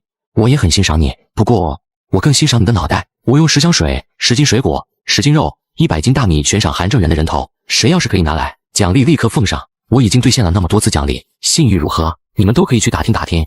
韩正元的脸一下子就沉了下去，当然是他的手下，其他的越狱者跟小区里这些弱鸡有什么好说的？这是赤裸裸的阳谋。木凡，你他妈想玩？好，老子玩死你！算了，不陪你们浪费劲，我要回去吃饭了。哦，还有6个美女正等着我去宠幸，各位失陪了。他直接一个瞬移进了别墅。韩正元当然不敢轻易相信木凡真得离开了，等了一会儿众人才过来，地上至少挂了5个。韩正元的脸色当然难看死了。先撤退。说出这句话等于是宣布了这次行动的失败，而5个的嘴角不禁勾起了一抹冷笑。现在好了，韩正元指挥失策，这自然会极大的打击他的形象和威望，那么我想要夺权的难度自然就大降了。核实木凡的话，一旦确定悬赏的含金量，我就可以暗中联合其他人，把韩正元推下大哥的宝座。所有人撤退，回到了10号楼。现在真他妈后悔，就因为对付木凡，结果把一个个好端端的团队变成的四处漏风，随时面临着内乱的危险，这叫什么事啊？老大，我们现在怎么办？他杀了我们3个兄弟，耗子3炮也快不行了，难道就这么算了？武辉则是装死，心中冷笑：你不是脑子灵活吗？你来想办法吧。当然不会算了，那木凡也只是一个人而已，之前那一招不管用，我们就换一个办法。那家伙把别墅改造的火烧不侵，倒立不坏，我们找到他家的排气口，往里面灌烟，我不信他还能在里面待得住。顿时众手下都是眼睛一亮。武辉，你带几个兄弟去找出别墅的通风口，然后拿根管子接上去，给他通通气。武辉心中当然不爽，通风口肯定在室外，那么白天要顶着高温甚至杀死人的射线，晚上则有酸雨，哪一样不是危险无比？没事，去找这个小区的人，让他们干好了。行，我这就去办。韩正元脸上带着笑容，心中则是冷笑，看来他需要换一个二当家了。孙丽丽就迎了上来，把木凡拿下了吗？一个大笔斗便飞了过来。问什么问？别忘了你的身份，你只是一个玩物而已。韩正元正要有所行动，老大，管子接好了。孙丽丽跟我走，让你看看老子是怎么让木凡那混蛋乖乖投降的。来到了18号别墅之中，只见一根管子从28号别墅1楼的墙上连了过来。点火，送烟，别给那家伙有准备的时间。于是他们立刻开始生火。韩正元冷笑，这次一定要让木凡狼狈无比的跑出来投降，重塑他在小弟们心中的权威。到时候武辉还敢有什么异心吗？因为1楼在放火太热，他们就去了3楼。只见木凡等一男6女正在吃火锅。我操，这几个真正点，怎么妹纸全部便宜这家伙了？韩正元一伙人当然气炸，只见烟雾的效果一点用都没。没想到你们还挺团结的，现在还没有把韩正元崩了。我这里那么多吃的喝的，看来只能我自己享受了。武辉明显露出了异动之色，他不由得拿枪对准了正，可惜他开枪的速度慢了，非要找死。哎呦，火气那么大，居然把自己人都给杀了。韩正元，不必这么让着我吧。韩正元一挥手，走。伙同男人算计我，却以失败告终。而夜晚我一路干到他们的房间，趁着他们还在睡觉，我将男人的枪进行改造，随后惊动他们。韩正元和孙丽丽看到我同时惊呼，不是说好了今天晚上要单挑的吗？不过你还真是玩不起，不在你说的房间里面啊。以下有2个放哨的，而木凡又不可能知道他在这一层，那肯定是一层接着一层搜索上来的，怎么会一个人都没有惊动呢？他不由用余光瞥了一下孙丽丽，不会是这女人偷偷和木凡有联系，通知了木凡自己睡在这一层，也是他帮木凡开的门吧？无论木凡有什么阴谋，被他用枪指着，那他至少不会输。木凡，你还真是胆大包天，居然敢摸到这里来，我很好奇，你不怕死吗？你弄得死我吗？韩正元离孙丽丽远一点，枪在我手里，你除了求饶又能做什么？跪下。你确定这把枪可以用吗？枪被动了，手脚吗？他的睡眠很浅，可能发生木凡在身边对枪做手脚，他却一直呼呼大睡的事情吗？而且木凡既然都已经拿到了枪，为什么还要多此一举？对枪做什么手脚？直接崩了他，又或是用枪对着他不更好更简单吗？不说就算了，送你上路。他果断扣下扳机，只见喷出来的彩带。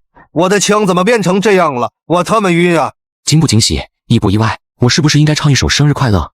他刚才把手枪改造了一下。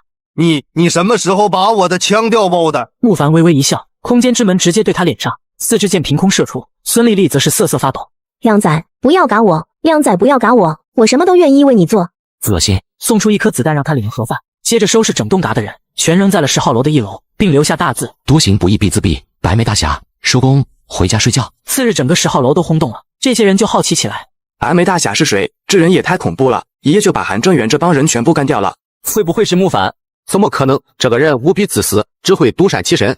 对了，他一个人住在别墅里，吃好喝好，还能玩那美女，他会有这样的好心？而且晚上他肯定搂着女人睡觉呢。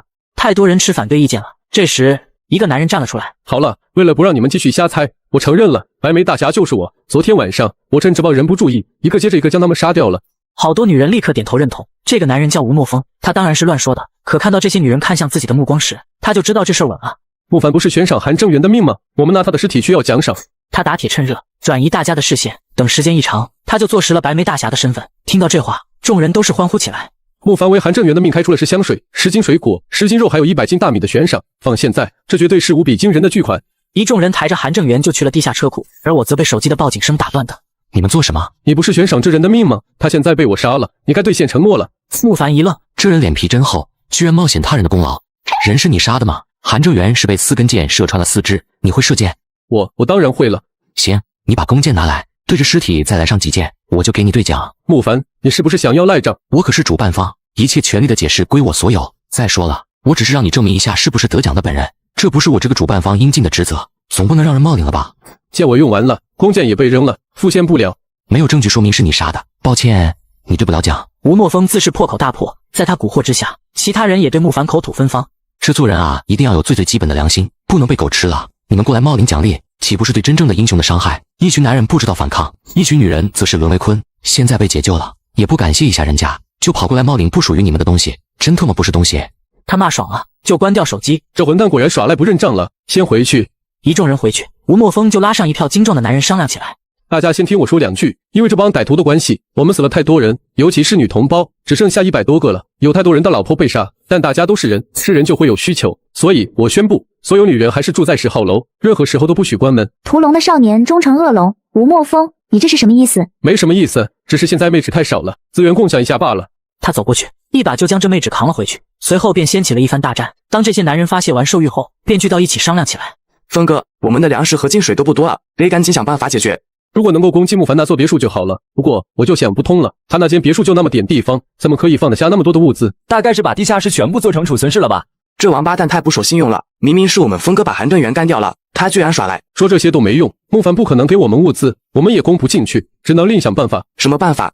既然那帮歹徒可以来我们小区，我们就不能去别的地方吗？可之前赵继虎说了，附近的便利店已经被搜刮干净了，我们需要去很远的地方才能找到物资。但昨天车库大爆炸，基本上没有车可以用了，不能骑车就用走，不出去找物资只有等死。你们想死吗？他只发号施令，却让别人去冒险，这自然就让抽到签的人不满了。可现在轮到要去搜集物资了，顿时就裂痕纷生。一回到家，便被4人架起来了起来，然后嘎了。而4人面面相觑，本以为会难以对付，不料却异常轻松。他应该不是白眉大侠，我们都被他骗了。管他呢，反正他已经嘎了，我们就是老大。慕凡昨天在10号洞行动的时候，也在许多房间放下了窃听器，得知了吴墨风嘎了的消息。可这4人却也没有当上老大，男人们4分5裂，又变成了8个势力，而女人则被当作财富瓜分。这时，手机传来了报警声，只见地下室的门口站着一个男人。谁？干什么？我叫黄宪，有重要的消息。说详细一点，我没时间浪费在你的身上。我以前是政府工程的承包商，负责修建立了一处地下庇护所。慕凡用手机遥控打开了门。我得确保你身上没有能够威胁到我的武器。当黄宪走到1楼时，便看到慕凡坐在沙发上，手里拿着一瓶可乐正喝着。能给我喝一口吗？先说庇护所的事情。华国在5年前就立项，悄悄地开始修建地下庇护所。据我得到的一些内幕消息，这是为了万一爆发 S3 赛季准备的。庇护所共有4层，分别是生活区、休闲区、养殖区和种植园，采用的乃是全自动管理模式，人工智能会干所有的活，养鸡、喂猪，给庄稼灌水，而里面存储的能源和清水足够1000人生活半年。黄宪终于透露了一些庇护所的秘密，详细描述一下。黄宪咂着嘴，目光盯着那罐冰镇可乐。慕凡把可乐给了过去。庇护所最高的容纳人数为1000人，里面当然有发电机，还有足够维持整个庇护所运行半年的能源，再加上其他的物资储备。如果只是住进去10几20人，食物和净水是完全可以支撑几10年的。各种娱乐设施应有尽有。庇护所在地下60米处，那是光线到达不到的地方，绝对的恒温。现在最可怕的就是太阳光还有酸雨，而去了那里之后，这2样都不必担心。慕凡也有些动心，他现在一怕2想，捣蛋了，对着他的别墅来一发，他应该不及反应，直接就被带走了。见慕凡颇有心动之色，黄宪赶紧打铁趁热。这个庇护所原本是打算在5月9号交付的，结果天灾突然就来了，现在庇护所肯定空无一人，我们只要去了，那庇护所就是我们的了。这个庇护所又不是只有你知道，说不定现在已经被人占了。不可能，我是这个项目的承包商，既然工程还没有正式交付，那进入庇护所的权限就还在我的手里。不瞒你说，去庇护所要乘坐电梯，而要进电梯就先要打开门，而打开门的钥匙在我手里。你答应我的条件，我就带你过去，也只有到了那里，我才会拿出钥匙。你有什么条件？第一，我需要在庇护所拥有一套房子，而且是甲级的。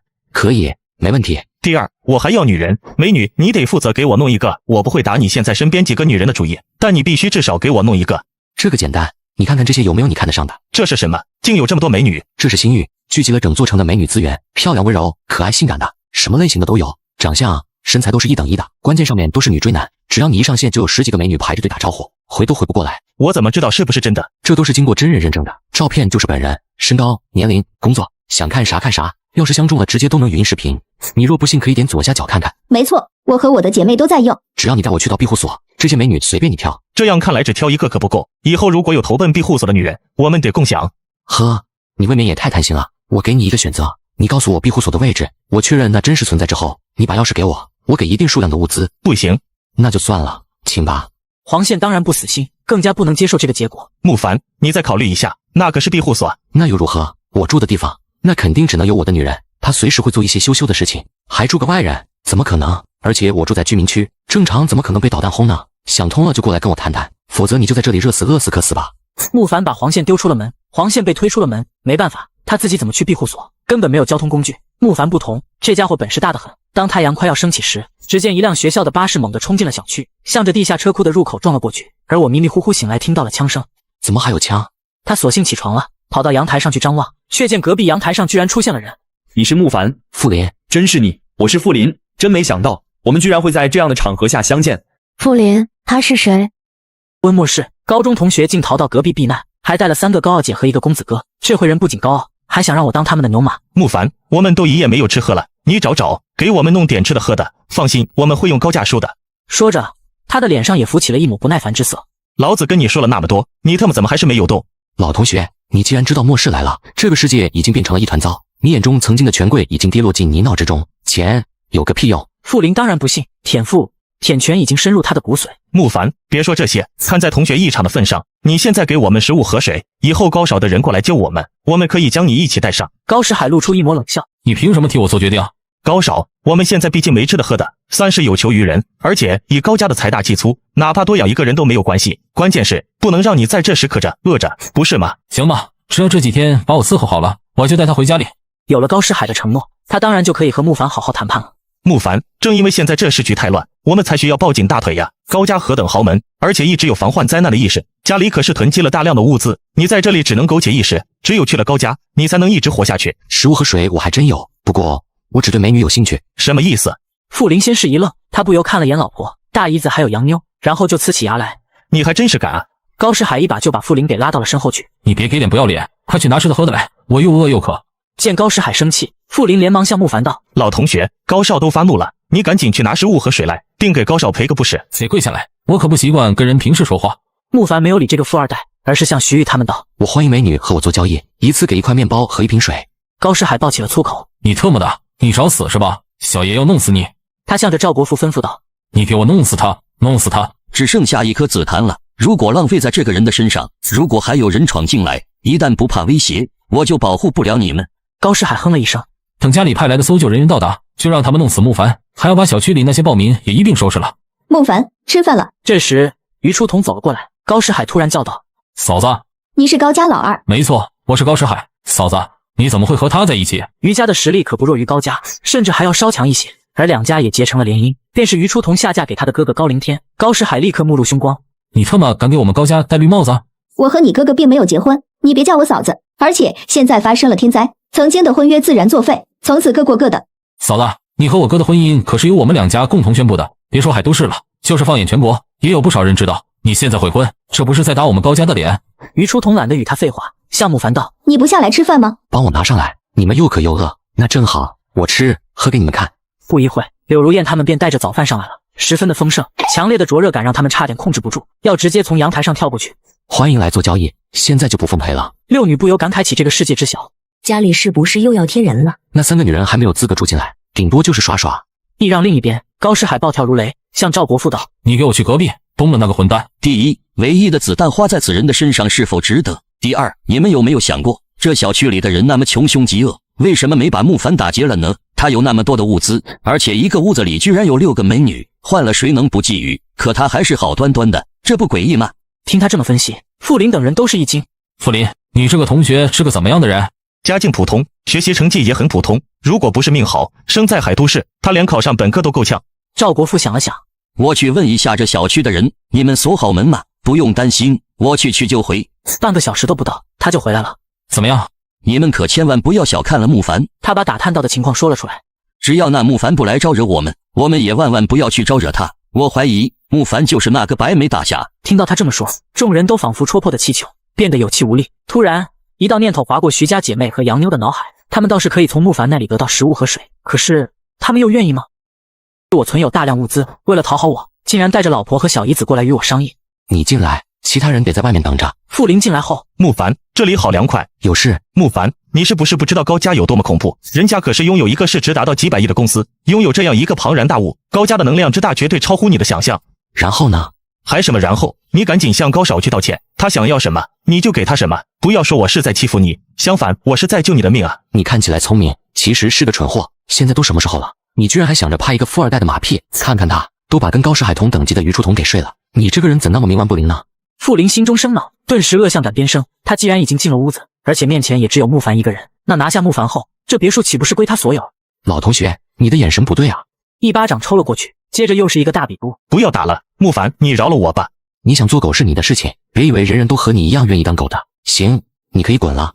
慕哥，你让我留下来，以后我就给你当狗，我全都听你的。慕凡都有些震惊，他早知道这位老同学是马屁精，但能够无耻到这样的程度，还是让他吃了一惊。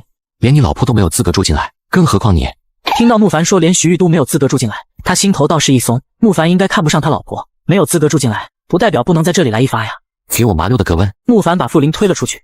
你特么什么东西，居然敢这么对我！小瘪三罢了，得弄死你！这家伙对我很信任，不然不会开门放我进去。那么下一次我带着赵国富过来，用枪一逼，这家伙是不是就会乖乖听话了？到时候整个别墅都是我的。难得，傅林在心中升起一股名为野心的东西，让他终于有了一丝男人的感觉。徐玉、徐倩，你们两个不是看不起我吗？我倒是很期待你们反过来跪舔我的样子。接着他回到隔壁，鬼鬼祟祟地把赵国富拉到一边。赵哥，我跟你商量个事。什么事？赵国富有些不耐烦地问道。他也看不起这个只会拍马屁的男人。我刚才去了隔壁，那慕凡不但有大量的物资，而且他的别墅不知道怎么搞的，居然还无比的凉爽。赵哥，我们合作，把别墅抢下来怎么样？慕凡有那么好对付吗？要知道，韩正元一伙人个个有枪，结果呢，还不是被慕凡全部解决了。虽然慕凡并没有承认过，但直觉让赵国富认定就是慕凡干的。慕凡那小子对我根本不加提防，刚才我去敲门，他直接就开了，所以等下我再去敲门，等他一开门，赵哥你就用枪指着他的脑袋，让他乖乖把别墅让出来。赵国富也确实想过上好日子，可相比之下，还是自己的性命更加重要。再说吧，你还犹豫什么？慕凡也只是一个人，特么的就是运气好了点，赌球赚了点钱，有什么好怕的？这里的人都宁可跑出去冒险寻找物资，却不去打慕凡的主意。你以为就你聪明，别人都是傻子？赵国富没有再理会他，径自出门。装什么装？如果枪在他的手里，傅林的心中不由升起一个大胆的想法。没一会，赵国富就回来了。让人意外的是，他居然还带回了吃的喝的。哪来的？用枪逼小区里的人交出来的。就这么点？我也不能把他们的食物全部抢了，不然他们要是饿死了，还怎么出去找食物呢？不能涸泽而渔。徐家姐妹、杨妞等都是点头表示同意，可高世海却还在骂骂咧咧，说小区里的人那么多，死一批就死一批，有什么大不了的？赵国富的眼中闪过一道凶光，但还是忍了下去。还有一线希望，就是高家会派人过来把高神海接回去，那么我也可以沾点光，否则的话，我干嘛要养着这些废物呢？顶多就是养着3个女人，偶尔可以爽爽。高世海3两下就把食物和水吃完喝完。不够吃，不够吃。高手，你吃我的！高世海劈手夺过，3两下就吃完了。我还要。傅林将老婆还剩下一半的食物送给了高世海。你特娘，那是我老公，有食物不留给我吃倒也算了，居然连我省下来的半分也要拿去拍马屁，什么狗东西！他气得向着2楼的一间卧室走去。徐倩用鄙夷的目光扫了下傅林，他追上了妹妹一起回了房间。姐，我们会不会饿死？不会，可我饿得前胸贴后背了。徐倩便在他的耳边说了一句：不行。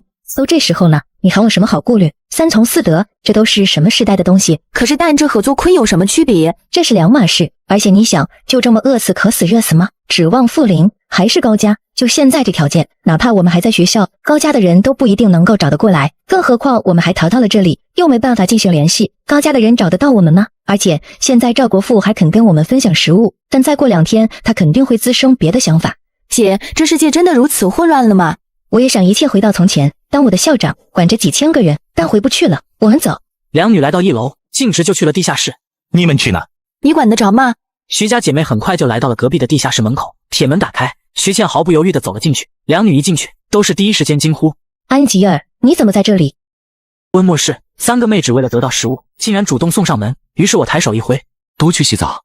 3女都是一惊。现在末世最宝贵的就是水了，你还用来洗澡？不过对于他们来说当然是求之不得的，连忙都挤进了浴室之中，而我也跟了上去，随后便给他准备了丰盛的晚餐。吃饭吧，毕竟吃饱了才有力气。徐家姐妹3人还没有意识到事情的严重性。5个小时之后，徐玉3人回到了隔壁。这么长时间，你上哪去了？我和姐姐还有安吉儿一起出去散心了。散心？这么热的天，地下室又一片漆黑，你特么跟我说散心？你是不是去了隔壁？不对，你的头发怎么好像洗过，身上还有香味，特么的！徐玉，你居然敢给我戴绿帽子！右手就扬了起来，没想到徐玉却先甩了耳光。傅林，你居然敢跟我吼，还想打我？从现在开始，我妹妹和你各走各的，从此再没有关系。你不是好奇吗？我不妨实话告诉你，刚才我们3个都去找了慕凡，也正如你猜的那样，所以我们才有早洗，才有食物吃。徐玉不由脸一红，我们还要去戈壁，他总会知道的，还不如现在就告诉他，让他有点自知之明，别每次都问东问西的。一边傅林都听得呆掉了，这个他一直看不起的老同学，贱人，我特么弄嘎你！一旁的赵伯父毫不留情一棍子过去，让傅林领了盒饭。握住了草，这是什么情况？放心，我不会赶你们，下次去慕凡那的时候，把刚刚发生的事情向他说一下。3女只有答应的份，然后连忙上楼。高手，你家里的人什么时候可以过来？我不知道。高世海现在再没有半点嚣张，差一点就要哭了。这个回答让我不甚满意啊！不瞒你说，刚才嘎了2个人后，我突然想通了好多事。你说现在末日都降临了，你高家的权势还会管用吗？我觉得没啥用了，毕竟受不到保护的财富就如同小孩抱着金砖，随随便便就会被人抢了。之前被困在学校里，影响了我的判断力，但现在你最好祈祷高家在3天内找过来，否则我可不想在这样的末世中还养着一个废物。说罢，他走了出去。既然现在是末世，他手里还有枪，何必还窝在这么一座别墅里？慕凡对统治小区没兴趣，那他就不客气了。次日他便解决了8个势力的头，成了小区新的首领。傍晚，3女来到地下室。慕凡，让我们住在这吧。你们说什么刺激了？徐倩连忙把之前赵伯父的所作所为说了一遍，也没忘赵伯父嘱咐他们的话。这个赵国富倒是个枭雄，在赵伯父看来，他帮自己保下了徐玉3女，也解决了傅林和老外，自然是卖了一个人情给自己。玩具就这么被赵国富弄嘎了呀？住在这是不可能的。不过你们也放心好了，赵国富不会动你们，甚至他也会约束手下，不会对你们怎么样。慕凡给了他们一些吃的，将他们打发了出去，接着去地下车库，手一抬，面前就多了一辆摩托车。在家里憋了半个多月，也该出去走一走了。目标呢，就去超市收点汽油吧。很快就来到加油站，一个男人拎着2把刀走了出来。把车留下，然后滚！作为这里的员工，你就是这么对待客人的？不怕我投诉你吗？你特么在耍我！傻子都知道现在是什么情况，你还当我是这里的工作人员？明显是故意的。他走了过来，说你是怎么过来的？你不是看到了吗？骑摩托车来的。我当然看到你是骑摩托车过来的。我是问，外面明明下着酸雨，你是怎么不让酸雨滴在身上的？这你就傻了，我骑的是摩托车，又不是汽车，怎么挡酸雨？不妨告诉你，我有特异功能，不怕酸雨。不对，你没有被雨打湿。很正常啊，天上下的可是酸雨，又不是普通的雨，怎么可能淋湿人？只会把人腐蚀掉。我免疫腐蚀，当然头发都没湿了。你他妈在耍我，干你呢！抡刀就要上，一过来他就凭空消失了。我直接将油罐全收走，然后进了超市，就发现里面还有一个女人被绑着，长相还行，勉强够到70分。那人呢？刚才出去的那人呢？慕凡走了过去。不要杀我，我可以跟你上桌。我过去给他松了绑。我们快跑，外面那人太可怕了，他会杀了你。那人已经嘎了。嘎了？你嘎的吗？那人嘎了其他所有人，说人多智会浪费粮食，而我没有嘎，是因为长得还算漂亮。他需要发泄。他重新将目光放到女人身上，倒不是对她感兴趣，就是感觉有些眼熟。哥，你带我走吧，只要你带我走，你想对我怎么样都行。你是葛奇？咦，你怎么知道我名字？我叫穆凡，穆建国的儿子。穆凡？你连我爸的名字都不记得了？哥，你提示一下呗。短短1年多，你居然就忘了？1年半前，江淮大道，你是穆建国的儿子。现在你还想求我带你走？1年半前，他父母因为交通事故双双离世，而制造这起车祸的便是面前这个女人。真是对不起，我补偿你。原谅你是我爸妈的事情，我要做的就是送你去见我爸妈。不要，我跟你说实话，那天开车的不是我只是替人顶包的。为了活命，你还真是信口雌黄。真的，那人叫吴泽涛，他喝醉了，我没有，所以发生事故后，他第一时间就跑了，我真得是为他顶包的。他是你老公？不是，他是我上司。把事情原原本本全部说出来，不然我让你去外面淋个痛快。我说，吴泽涛不但是我上司，而且我们2个还经常偷摸。出事那天，吴泽涛喝了不少，而当时我正在给他，结果就出事了。事发之后，吴泽涛就让我顶包，因为车是我的，他威胁我，如果我不给他顶包的话，我们2人的关系就会曝光，我不但会丢了工作，而且老公也会跟我离婚，我是被逼的，实在没办法。不过是鳄鱼的眼泪。吴泽涛住在哪？九龙花园8幢808。哥，你能放了我吗？真得很对不起，想怎么都行。穆凡冷笑，一手把他收进了空间，让他感受绝望的滋味。半小时之后，来到了九龙花园的地下车库，一看车库里睡了好多人，我用一空间随便抓了个人，到1楼把那人丢了出去，他直接被疼醒。我问你答，明白没有？那人却没有好好配合，而是很嚣张地道：我们不是已经达成了停火协议了，你们居然还半夜偷袭，这是又想开战吗？穆凡懒得废话，直接大笔兜，那人痛的眼泪都飙了出来。我问你答，明白了吗？你叫什么名字？你们小区现在是什么情况？我叫郑娟，你不是我们小区的吗？我们小区现在分成2派，一派以曹飞扬为首，另一派就是以我们吴泽涛吴老大为首。前些时我们2边为了女人和事误打得不可开交，现在达成了停火协议，各分一半区域，绝不会进入另一边的地盘。你们有多少人？200多，具体数字我真不知道，每天都有人嘎，不可能去统计的。你们有枪吗？怎么可能？我们要有枪的话，早就被曹飞扬他们打成孙子了。穆凡取出一瓶水，想要吗？他连忙点头，去把吴泽涛叫过来，这瓶水就是你的了。于是他黑灯瞎火地摸了回去。老大，哈，大半夜的鬼叫什么？老大，刚才有个人把我掳走了，还揍了我一顿。啪，一记耳光就抽在了他的脸上。你他妈是在做梦吗？郑俊往身上看，伤没了。不远处，穆凡淡淡一笑，他又把郑俊收进了一空间，将对方的伤治好。等风平浪静，渐渐打呼声又四起时，穆凡就走了出去，很快就来到了吴泽涛的身边，伸手一按，吴泽涛便原地消失了。前往加油站收集食用油，却遭到人阻拦，而我直接将他嘎了，还解救了一个女人。此人竟是杀父仇人，从他口中还得知了事件真正的主谋。我根据地址找到了他，并将他收入空间，随即找了一个地方扔了出来。你是谁？穆凡面无表情，只是一刀过去。只有我问你的份，没有你问我的资格，懂了吗？有话好好说，你要什么我都可以给你。穆凡又是一刀过去。前年11月份，你是不是酒后驾驶撞死了一对夫妇，还让葛奇让你顶包了？吴泽涛的眼珠子就转了起来，他心中猛地一紧，没有，绝对没有。穆凡哼了一声，又是一刀捅了过去。你否认也没用，我认定是你，那就是你。现在可是末世，我还需要讲什么证据吗？我说，我确实撞嘎了2个人，因为当时我喝了酒，嘎人是要牢里蹲的，只好让葛奇帮我顶包。我给你一个机会，只要你说出被你撞死的2个人叫什么，我就不嘎你。吴泽涛一愣，赶紧绞尽脑汁的想，穆凡就是一刀捅了过去。可惜啊，我爸妈连求你给个机会都不可能，就被你撞死了。原来你是他们的儿子，我才1条命，却杀了2个，已经赚到1个了。你杀了我吧，哈哈，老子不亏。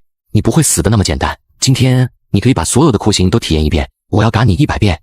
穆凡对着吴泽涛一刀刀扎过去，意识都模糊了。穆凡伸手一按，将吴泽涛收进了一空间，然后又将他丢了出来。可就在这么一按一丢之间，吴泽涛身上的伤已经不翼而飞了。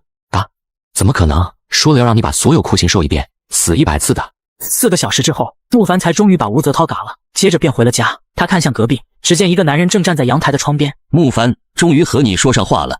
有事吗？没什么重要的事情，只是有些话得和你说清楚。请。我猜你对统治这个小区没兴趣吧？没。我猜也是，所以我把这个小区接手了，现在所有人都归我管。不过毕竟你是地主，我怎么也得和你通个气，知会一声。行，我知道了。我会约束手下，这3间别墅为禁区，不会踏足一步。穆凡，你很神秘，也很神奇，我不想与你为敌，希望我们可以井水不犯河水，和睦相处。我这个人最爱好和平了。是，你最爱和平，所以你把左家3人都关了笼子，还逼疯了你的前女友，还有小区之前那些头头，不是被你悬赏杀了，就是神秘失踪，9成9就是你干的。那最好了，有什么事可以随时来找我。赵国富回到大本营，老大，我们每天只能弄回来这么一丢丢的物资，兄弟们都吃不饱喝不够，可咱们在你的带领下，现在可说是空前团结，实力无比强大。更何况老大你还有枪。老大，我们为什么不把木凡干掉，抢了他的别墅，玩他的妹纸？其他人莫不微微点头，露出异动之色，也同时看向了赵国富。然而一鱼便飞了过去，直接嘎了。以后谁再敢说类似的话，先想想这个人的下场。赵国富看向高世海，高手，还有2天了。木凡家中，我好好的看书，为什么你非让我坐你的腿上？坐我身上不比坐椅子上舒服吗？木凡正要继续，却被手机的报警声打断。地下室门口站着的正是黄宪。保持好状态，我马上回来。木凡把黄宪放了进来。木凡，我可以不要庇护所的房间，不过你这套别墅得留给我，而且物资也要全部留下来。你好大的胃口，要知道你只是提供一个消息罢了，就想要一套别墅，还要全部的物资。关键是你这个消息并不是独家的，而且你还可以把这条消息卖给别人，给我制造麻烦。你先把庇护所的位置告诉我，我得去确认真伪，然后在我决定搬过去的时候，你把钥匙给我，我把别墅给你，公平吧？黄宪想了想，确实，木凡如果没有得到确认的话，会头脑一热就放弃别墅找过去吗？行，我把位置告诉你。不过你没有钥匙根本进不了庇护所，因为要进庇护所就得坐电梯，而想要进电梯就也需要对应的密码。不过他不知道，等木凡信心满满的跑过去，结果却被密码挡了下来，他得有多么绝望。可惜了那6个美人。黄宪不由心跳加快了几个频率，但下一刻他就被木凡赶出了别墅。这家伙肯定隐瞒了什么关键信息，打算引我。不过他可不知道我那么顺意，足以穿过5米厚的墙。只要知道庇护所的位置，难道还能阻挡我？确认庇护所的位置后，就请你上路吧。男人口中得知末世还存在一处庇护所，而我根据信息来到一处电梯，却有一个密码框跳了出来。黄宪可没有提这个。老黄，看来你真是活腻了。不过黄宪也是命不好，如果他能够再沉得住气一点，那可能再过几天雨就要停下，到时候他完全可以自己跑过来。木凡把自己收进了异空间，利用瞬移就来到了一个巨大的地下庇护所中，而且里面的装修更好，让他啧啧不已。这里可是能够容纳1000人的，我开个1000人后宫团，开玩笑，我的体能哪怕是人类巅峰的，但毕竟也不是铁妖精肾，1000个真太多了。了解一番，我便回了别墅。次日一大清早，黄宪就来敲门了。怎么样？你昨天去找庇护所了吗？他现在特期待木凡去证实庇护所的消息，那么2人就可以完成交易。他真是太想拥有这座别墅，更期待木凡进入庇护所，却被电梯密码挡住，不得不重新回来找自己。现在出去一趟又不是以前去逛街，需要做太多的准备了，怎么可能说走就走？没去啊，那给我来点喝的。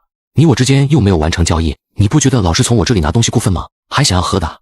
黄宪一愣，我们不是合作愉快吗？再说了，我真没有骗你，庇护所真有大量物资，你用这幢别墅跟我换其实是大赚。既然这栋别墅以后就是我的，现在我喝一瓶可乐不过分吧？我还没有证实庇护所的真伪，万一你骗我呢？木凡把黄宪请了出去。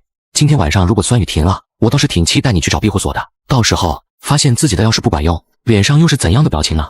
回到1楼时，宋青允他们已经准备好了早餐，徐玉3人在阳台等我，见我没有现身，就只好过来敲门。我没打算理会，买家没有现身，只能亲自上门卖报了。臭男人，吃着碗里的，还在想着锅里的。过些天打算给你们一个惊喜。隔壁徐玉3女，今天晚上好热，前天晚上开始就热了，只是今天更热。这么热，晚上还怎么睡觉？太困了，自然就会睡着了。如果可以住在木凡那就好了。听到这话，徐倩和杨妞也莫不露出向往之色。虽然他们只进过地下室，可即使是地下室也凉爽宜人，更何况还能洗澡啊！臭男人，耍了我们还不让我们睡在那里？男人都是大猪蹄子。半夜时分，一群人进入了启东城。老大，从车辆的痕迹来看，学校那帮人最后是进了这个小区。金月则点点头，先抓些人问问情况。没多久，他们就抓来了2个人。大哥们，不要杀我，我跟你们混。你们知道一个叫赵国富的人吗？随后枪声四起。次日，宋青允6女起床后，便纷纷说起了昨晚的枪声。真的也在打枪啊？我还以为自己是在做梦呢。这个小区里怎么突然又有枪了，而且还不少？木凡来到阳台，指徐玉3女都是望眼欲穿。怎么了？你没有听到半夜的枪声还有惨叫声吗？木凡，求求你，让我们住到你那里去，无论你要对我们怎么样，我们都答应你。不用担心，要是有歹人来了，我会处理。你怎么处理？你在隔壁啊？没过多久，他就听到了3女的尖叫声。我前往隔壁，开启空间之门，2颗子弹射出，分别射向那2个男人。我提着其中一个男的走向隔壁。我要审一下这人到底是怎么回事。来到地下室，你叫什么名字？我叫严烨。你们老大叫什么？为什么要来这里？我们老大叫金月泽，他要找一个叫赵国富的人。之前是不是你们攻入一个外国语学校，逼得赵国富他们逃跑的？你怎么知道的？这一刻，他差点认为木凡就是赵国富。那你们找到赵国富了吗？没有。在木凡的逼问下，他一五一十说得清楚。昨天他们开始寻找赵国富，但很快就把其他人惊醒了，于是就爆发了战斗，把小区里的人都镇压住了。但赵国富却趁这个机会逃走了。他们两个找到了隔壁别墅，没找到赵国富，却发现了3个美女。本来打算，结果还没有怎么样就一死一伤。慕凡随手把盐液扔进了异空间。金月泽找赵国富干嘛？都带着枪，应该是有仇吧？不然赵国富何必跑路？是不是？这么看来，其实高世海、徐玉一帮人都是被赵国富连累了。而金月泽倒是没有轻举妄动，而是先问小区里的人，得知28号别墅中住着一个狠人，把别墅打造得跟个乌龟壳似的，还有大量物资。金月泽的第一反应当然是不信了。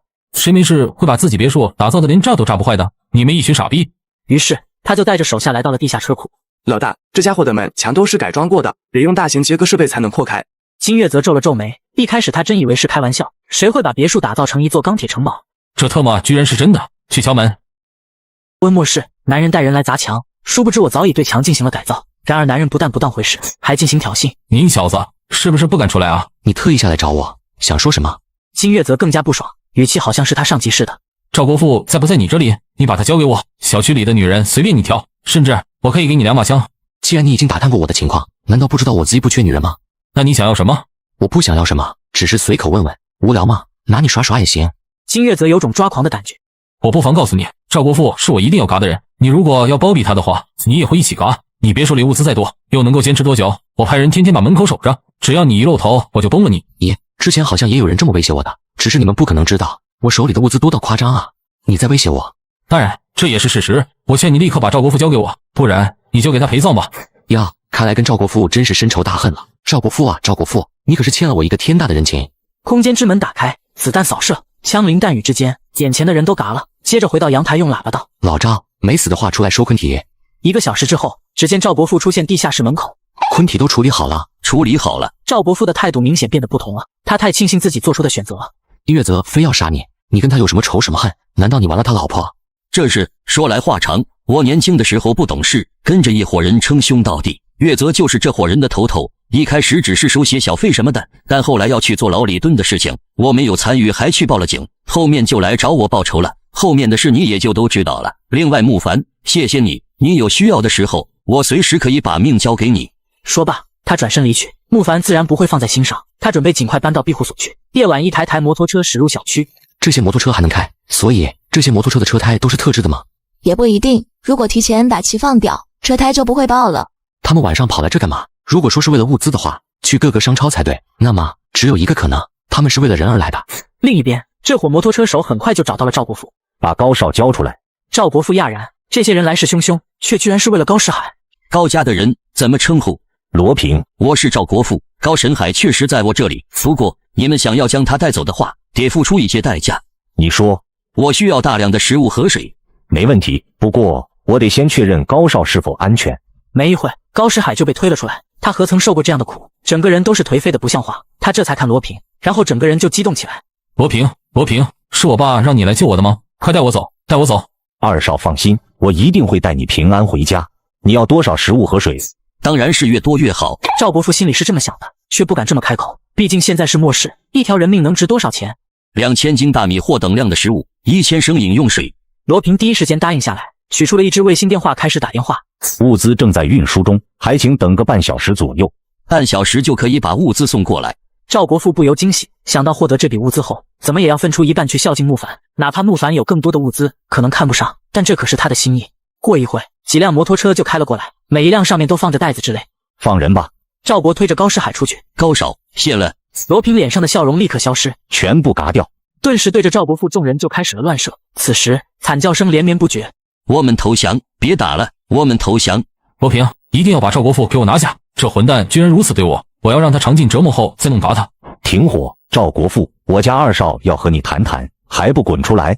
他走了过来，只见柱子后的赵国富不见了。他中弹了，跑不了多远，给我追！不只是赵国富，还有一个混蛋。他想到了慕凡，这个家伙也完全不给自己面子，对着自己尽情辱骂。跟我走，还要弄嘎几个人，不过他家的防御太强了，我带你们来去抓隔壁的3个女的，都跟慕凡有一腿，把他们拿下，用他们来威胁慕凡。都听到没有？二少说要弄嘎几个人，都跟上了。于是他们18栋别墅区带到了徐玉3女。罗平向着隔壁喊道：慕凡是吧？你的女人在我手里，不现身说个话吗？他们只是我玩玩的对象，你觉得可以用他们来威胁我？行不行？总得试一下才知道。混蛋，你没有想到本少还有脱困的一天吧？之前我是虎落平阳，才被你们这些狗崽子欺负，现在本少又成了高高在上的高家二少，所以你今天一定要死。我本来还想说，你只要主动投降，我可以饶你一命，但二少既然都这么说了，那很抱歉，你必须死。高诗海夺过一把枪，对着徐玉三女：你们给我骂慕凡这个混蛋，谁要是让我不满意了，我就崩了他，而谁要是让我高兴，我就把谁带回高家。高尚，我们跟你，那慕凡不是东西，耍了我们，还把我们丢在这，不管不问，我们当然选择跟着高尚了。好，你们两个过来站好了。高石大笑，又看向杨妞：你也过来。这一刻，安吉儿的念头转动得奇快，于他来说，现在要做的选择无比关键。我是慕凡的女人，哪怕死，也不会为你做那么恶心的事情。哦，你们给我按住了他，让他知道我的厉害。他看向隔壁，慕凡，本少可不给你面子哈。就在此时，突然一声枪响，想要投靠我，却被男人阻挡，还让两姐妹对我百般嘲讽。殊不知我觉醒了空间异能，利用空间射击将他们队长击倒，众人直接被吓傻。是谁？你到底是谁？你刚才不是很横的吗？子弹接踵而至，直接都领了盒饭。我来到隔壁，徐寨立马变脸。慕凡，你可真是厉害！刚才我们迫于无奈，只能被逼屈从，但是我们心里都是向着你的。徐玉点头不已。你一定要原谅我们，我们真是被逼的。好，我原谅你们。来了两发也领了盒饭。慕凡才看向安吉尔，你很好。谢谢，我的主人。我捡起了罗平的卫星电话，随后将一边的赵伯父放入空间治疗了一下，然后将杨妞带回了家，便让杨妞去洗澡。亲爱的慕，要不要一起洗？我打算前往，电话竟是响了起来。我来到阳台接了电话，接回我儿子了吗？不好意思，罗平暂时接不了电话，恐怕以后也不行。你是蛇，别伤害我儿子，有什么条件尽管提，我都会满足你。我要苍井空，你可以给我弄来吗？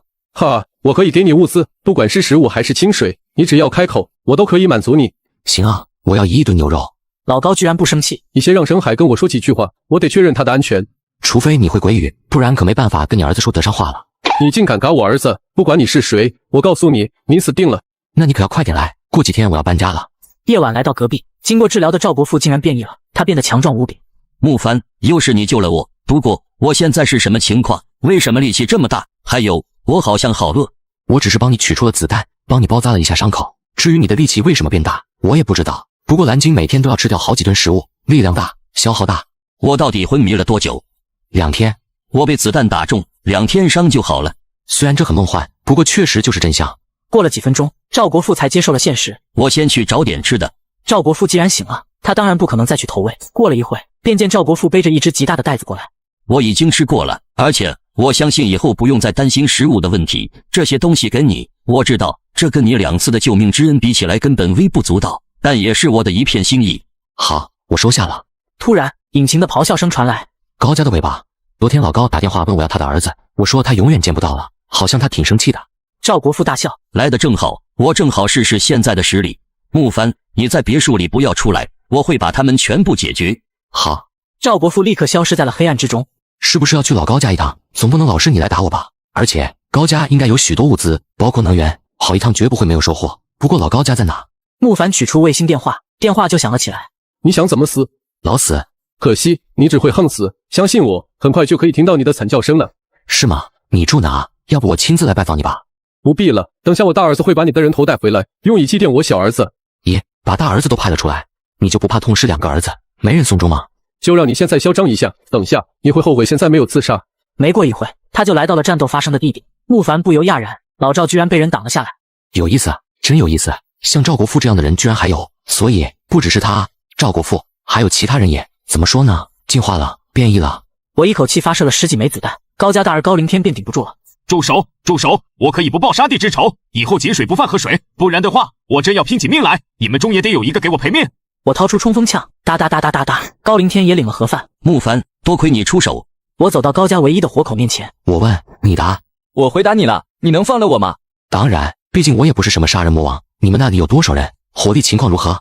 老高名高善远，曾居自家经营的皇城酒店，与高凌天及同僚同住顶楼总统套房。末日来临时，酒店有备用发电和食物储备，保证了生存。而且高家还出了高凌天这么一个超人，手下顺从。酒店限约50人上流。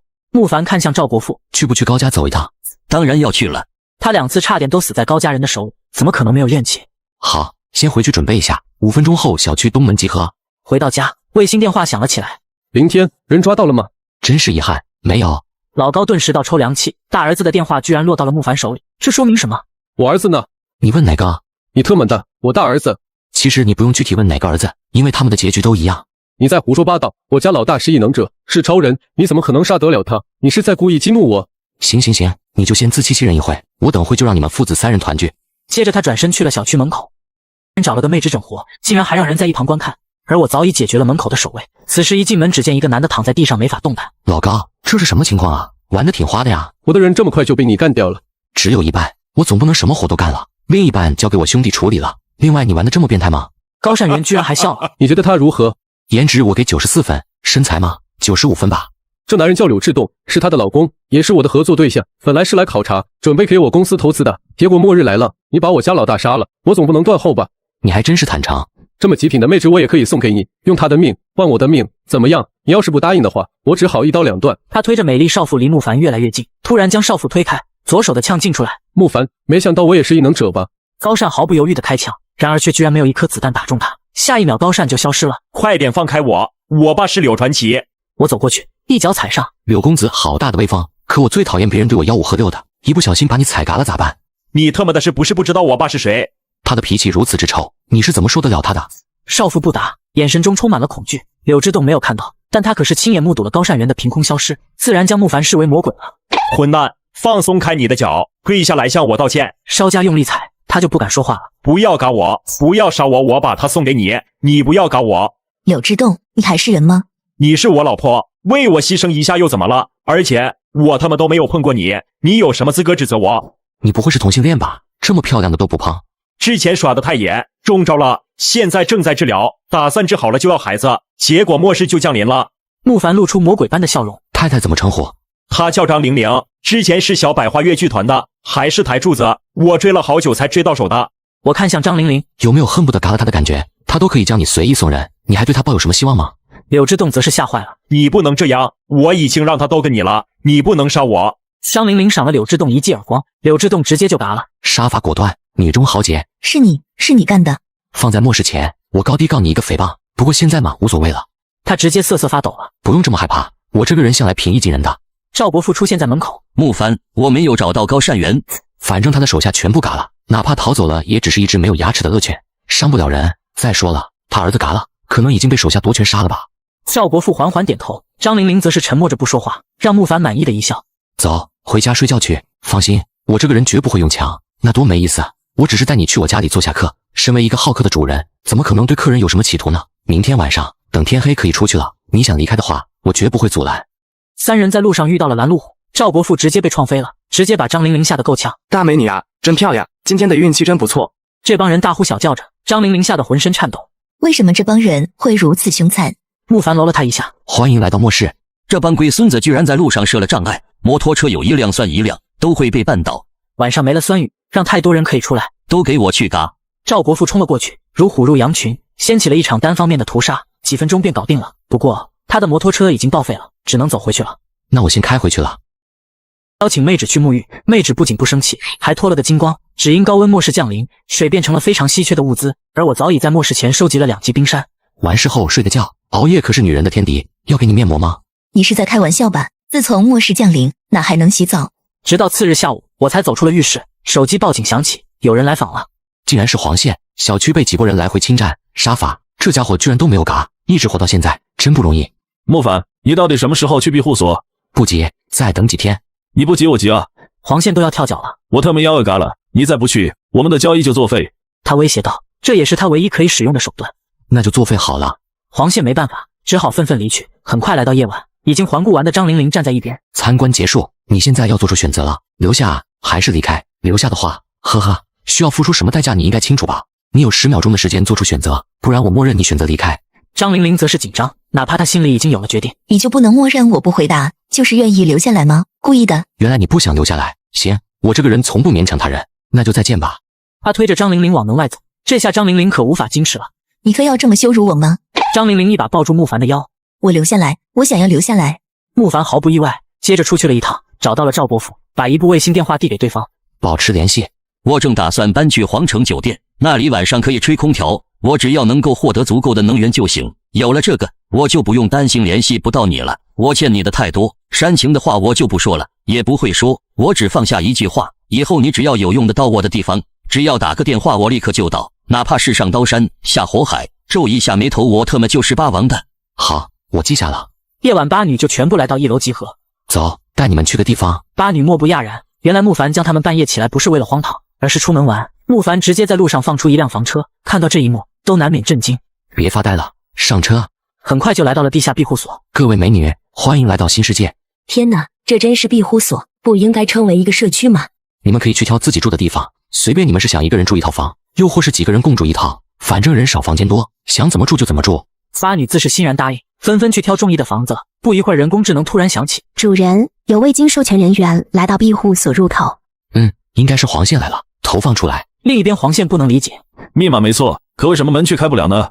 提示经授权人员立刻离开，这里属于禁区，否则将出动警卫人员进行逮捕或驱逐。这时，人工智能的声音突然响了起来。黄线一愣，他连忙拿起钥匙：我是这里的管理人员，这是钥匙，看清楚没有？这是钥匙。其未经授权人员立刻离开。黄线心中一动，抓我吧，快抓我吧！哪怕被抓进庇护所也好啊，那里可是地下几十米深的地方，绝对是恒温的，不可能受太阳风暴的影响，而且进去之后还能被饿死。慕凡道：帮我接通声音。是，主人。咦，这不是阿黄吗？黄线脸上充满了震惊。慕凡，你不是去找物资了吗？怎么找到了这里？你不是说要过几天才去庇护所吗？为什么在这里？你这个不守承诺的家伙，抢了我的庇护所，卑鄙无耻！快还我的庇护所！黄线嚎了一阵，终于还是接受了现实，还能怎么办？谁让之前耍慕凡？慕凡，求求你，行行好，让我进去吧。庇护所那么大，根本无所谓分我一间房，而且我只有一个人，不可能吃掉多少东西的。再怎么说，也是我把这个庇护所的消息告诉你的。你现在进了庇护所，可不能忘恩负义。阿黄，你要这么说的话，我可要和你说道了。你怎么没有告诉我，进入第2部电梯之后还需要密码才能启动？黄线不由心虚，我忘了，我真的只是忘了。阿黄，你真以为我是傻子吗？黄线听慕凡这么说，知道慕凡不肯放自己进入庇护所了，再次破口大骂起来。骂着骂着，只见面前的合金门竟突然打开了。难道慕凡良心发现了？黄线还没有来得高兴，便见慕凡走了出来，然后他眼前一黑。恩末世降临，我不仅囤积了大量物资，还收留了8个大妹纸，此外还得到了一处大型地下庇护所，里面拥有大量的娱乐设施。门口突然传来爆破声，这帮人居然在门口安装 C4，而我立马启用防御系统，门口的一帮人直接被蒸发了，只留下一人。我叫江海，是跟苗和伪苗老大混的，你想要什么尽管说，只要我能办到的，绝不会迟疑一下。慕凡点点头，然后就把他丢进空间。苗和伟发现派出的人没有回去，无论是猜他们被杀了，又或是霸占了庇护所不肯回去，肯定还会派人过来查看，要么自己亲自过来，只好弄嘎了。接着我前往了一个当地的交易市场，一名小弟迎了上。哥，看你的样子是第一回来吧？这都可以看得出来。当跑腿的眼力是最重要的。哥，我跟你介绍介绍，我们这龙王店就是我们家老大龙哥创立的，这是一个大型市场，无论你要什么物资，都可以在这里买到任何东西。就今天，等下会拍卖一个大明星，起拍价是1000龙币。龙币？这是什么加密货币吗？就是我们龙哥发行的货币，在我们这里进行买卖，都只能用龙币进行交易。这个龙哥相当于掌握了铸币权，不是躺着就可以把钱撑了。哥，你想在这里购物的话，就得先去兑换龙币，要么在这里摆摊出售物资换取龙币，这里严禁疑货易货，发现后改无赦。另外，哥，我们这里什么都能卖，但是大米和纯净水不行，只能兑换龙币，也可以用龙币指定兑换回大米或水，当然要收一些手续费的。那什么东西最值钱？当然是妹纸。行，我去车里取点货。哥，你放心，只要你进了我们龙王店，你就是绝对安全的。谁要在这里动手，东哥、刀哥他们都会让他们见不到明天的太阳。慕凡走出酒店，从异空间中取出3条华子，一条价值100龙币，哪怕打8折收，那也有800里，3条就是2400，足够上2楼了。接着来到2楼，人来人往，突然一个声音响起：慕凡，你是慕凡啊？你怎么在这里？慕凡看了过去，郭子慧。郭子慧是他的大学同学，之前还倒追过慕凡，是看上了慕凡的本地户口，他想要通过嫁人的方式拥有海都户籍。你认识？大学同学追过我，不过我看不上。原来是只癞蛤蟆。打量一下慕凡，见他手里还拎着一个垃圾袋。这可是龙王店，龙王看上的当然都是宝贝了。你拎个垃圾袋想做什么？可能是酒店里的小弟吧。慕凡心道，既然你颠倒黑白，那我可要揭你老底了。还没有开口，刚才那名小弟就迎了上来。哥，你拿到东西了，来，我带你去兑换。说着，他还把慕凡手里的垃圾袋接了过去，但一入手他就移了一下，因为太轻了。果然，慕凡还是在冲大头。哎，穷人就要有穷人的样，装什么装？慕凡淡淡一笑，他本无意装逼，但你非要把脸凑上来挨抽，那也只好成全你了。我们走。哥，那你跟我来。于是两人就换了个方向走。郭子慧两人一见，自然更加笃定慕凡根本没有值钱的东西可以兑换，刚才只想开溜而已。亲爱的，我们跟上去，看这家伙是怎么出丑的。他不想出丑，我们就偏要跟着。慕凡很快就来到兑换处，郭子慧也跟了过来。慕凡，穷逼就穷逼呗，非还要丢人现眼，何必呢？下垂的那么厉害，就不要这么笑，都快甩出来了。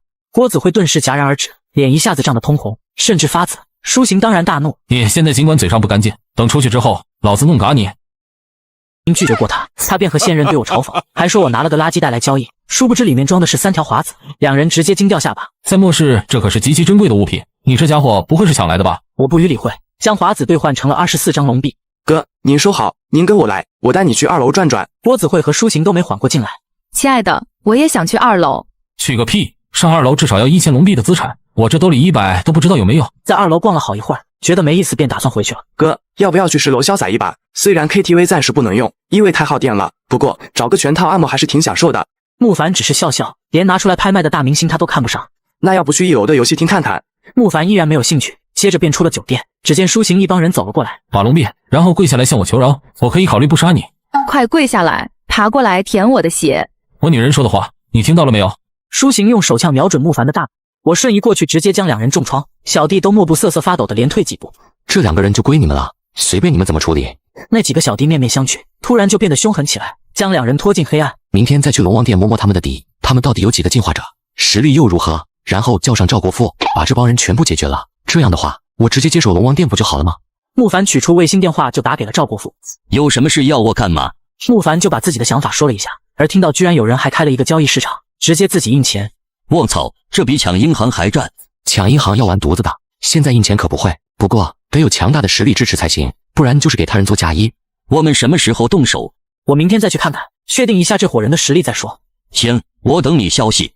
次日中午时分，慕凡悄然出动，很快就到了龙王殿。龙王殿竟然一个人都没有，不过天气这么热也是。很快赵伯父打来了电话，我在龙王殿的外面了，我立刻出来与你会合。不远处，赵伯父正靠在一辆摩托车的边上。慕凡，我已经开始兴奋起来了。我们进去。好，都听你的，你说打谁就打谁。两人进门，立刻有一名小弟迎了上来，却不是昨天那个。哥，你来了，今天要玩点什么项目？去楼上搞2把。半个小时后，我利用空间异能已经赚得盆满钵满，而门口却来了个不速之客。今天赌场暂停营业，不相干的人都给我滚！一帮人直接走到一旁看戏，去通知龙哥和刀哥，让他们赶紧过来。孟立东去摇人了，当然也不急着开战，向着慕凡笑道：“老兄怎么称呼？我姓展，单名一个龙字。展龙，展龙哥吗？你特么的，你赢那么多，你这家伙绝对有出千。”慕凡拿起一颗骰子，用力一捏，里面却露出了一颗金属球。孟立东就说不出话来了。你这家伙想打龙王殿的主意，准备好怎么干了吗？赵国富直接上前硬刚，而我掏出枪进行干涉。很快东哥就被屈服了。就在此时，门口一声怒轰：“谁他妈来这里找死！”这一叫就让慕凡失去了玩耍的想法，连忙又开了3枪。两位还真是心狠手辣，这么快就打嘎了我的兄弟，现在你们要谢债谢还了。龙哥发动自己的异能，而我躲在一旁竟然没受到一点伤害，不科学啊！怎么一点事没有？继续啊！慕凡笑道：“刀哥，你快上！”李晓却十分犹豫，他怕自己将慕凡2人缠住之后，欧阳龙来个六亲不认，直接将他和慕凡他们一起干掉。老大，你先用大招把他们干得差不多了，我才能出手，不然2打1，我不是对手啊！他妈的，这时候你还跟我推3阻4玩什么心眼？快上，不然的话，我们只会被他们逐个击破。你以为他们把老子弄嘎之后会放过你？我们放过你？李晓犹豫起来，而欧阳龙冲向门口。温末世，我预想拿下当地最大的黑市，不料反派出手释放他的异能，强大的技能将队友嘎了。殊不知我觉醒了空间异能，利用空间吞噬了能量。你现在投降的吧？我可以饶你一命。欧阳龙不由迟疑起来。一会儿等你们放松警惕，再弄嘎你们。好，我认栽。只见赵伯父闪电般冲去，将他嘎了。酒店里的人能用的尽量用，省得我们再去招人。明白，你不想出面，我们一个在明，一个在暗。于是他拎着欧阳龙走了出去。从现在开始，我是这里新的主人，谁有意见？谁敢有意见？连龙哥都嘎了。以后叫我赵爷。慕凡站在赵国富的边上，仿佛他的小弟。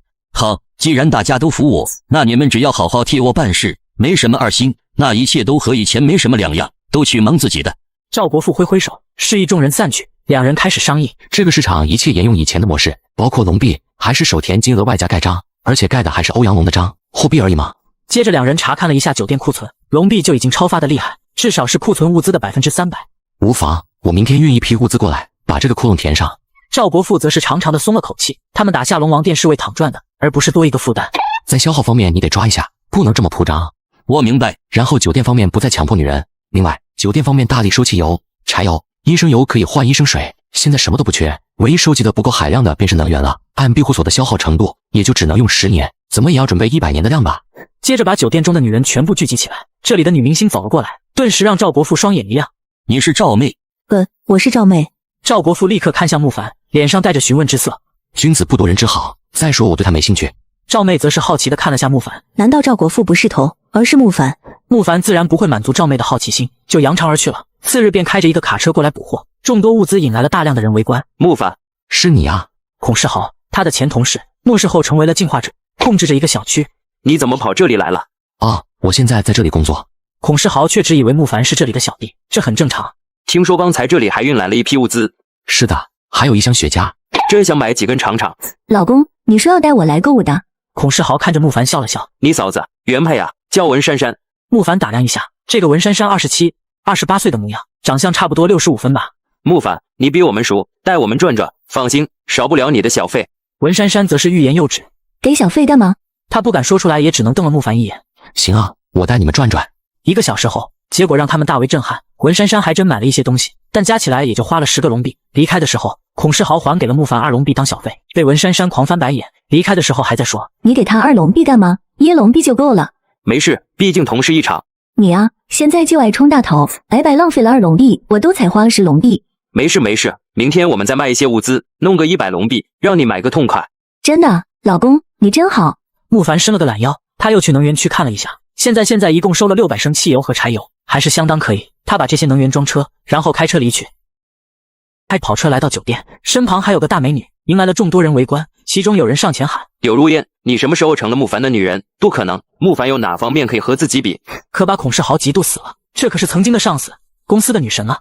因为主人救了我。他走向慕凡，跟你商量个事，我给你100龙币，你把柳晴让给我怎么样？而且你只是个普通人，守不住这样的尤物。孔世豪殊不知这整栋酒店都是他的，而且手里的龙币也是他印出来的。慕凡咂咂嘴：“你妹纸卖吗？我出10龙币，只耍1个晚上。”慕凡，你他妈敢羞辱我？不是你先打我女人主意的吗？慕凡，你有点自知之明好不好？刚才我已经说了，你只是一个普通人，根本不可能拥有这样的美人，肯定会被人抢了过去。你让给我，至少还能得到100龙币。慕凡没有跟他废话，而是向柳晴教导：“走，我们去楼上转转。”孔世豪哪里还顾得上其他？在公司几年，他对这女人真是朝思暮想，做梦都想。柳晴，以后跟着我怎么样？我可是进化者，掌管这一个小区，手底下有100多人。你跟了我之后，吃喝完全不用担心。柳如烟没有理会，而一旁的文珊珊，她的正主极其愤怒。这样的老公要了干嘛？不如跟着我主人。两人走进了酒店，孔世豪见状，连忙跟上，不料门卫竟没有阻拦。那我不如直接把这个龙王殿抢下来。孔世豪跟着来到4楼，不由色心大发。弄嘎慕凡，就在这里把柳如烟拿下。他走向慕凡，身形若隐若现，接着想要扭断慕凡，不料慕凡一脚蹬出。怎么可能？你也是进化者吗？孔世豪惊呼，他终于明白慕凡原来是扮猪吃虎。我是进化者，不过你是吗？孔世豪不由一惊，身上力量突然好像没了。我的力量呢？我的力量呢？是你干的，是你干的，是不是？慕凡淡淡一笑，慕凡，我错了，求求你把我变回去。慕凡没有理他，而是向文珊珊道：“10龙币1个晚上，这生意做不？”文珊珊立刻答应下来。那是我妹纸，让你打我女人的主意。刚才要不是我比你强，现在就是你踩着我的身躯玩我妹纸了。大家都是成年人，要为自己做出的选择负责。孔世豪用尽力气冲上前，我直接将两人吸入空间，接着看向柳晴，带你去大床房逛逛。很快又到了次日，我带着于初桐去了龙王殿。我房间看着日报，让于初桐自己去逛逛了，他却与另外一个女人发生了争执。怎么了？无论玩什么，他都非要凑过来。你是他男人？不错。我要他，你给不给？你居然是个拉拉，不给。你在这里应该也算是说的话的人吧？差不多吧。我们换个安静点的地方谈谈。你不怕我把你吃了？就凭你。慕凡带着他来到了4楼，这里就安静无比了。我叫柯娇娇，住在京华苑那边。前些天我们几个老大就和欧阳龙说好了，他会拿出龙王殿50%的股份给我们。现在欧阳龙被你弄死了，我们这50%的股份只能向你要了。欧阳龙答应你们的事情，与我何干？欧阳龙可不是善茬，可连他都答应了我们的要求，你不想一下其中的原因吗？无非是你们比较牛，欧阳龙怕打不过你们，又或是拼得2败俱伤，所以才让你们分了一杯羹。差不多就是这样。所以你打算和我们为敌吗？你把它让给我，我甚至可以不要我那份股份，按照约定，我可是能够拿10%的，一下子让你省了这么多，这份礼够大了吧？拿我的东西当礼物送给我，你还真是大方。我可以给你换一条思路，以后就给我当个通房丫头。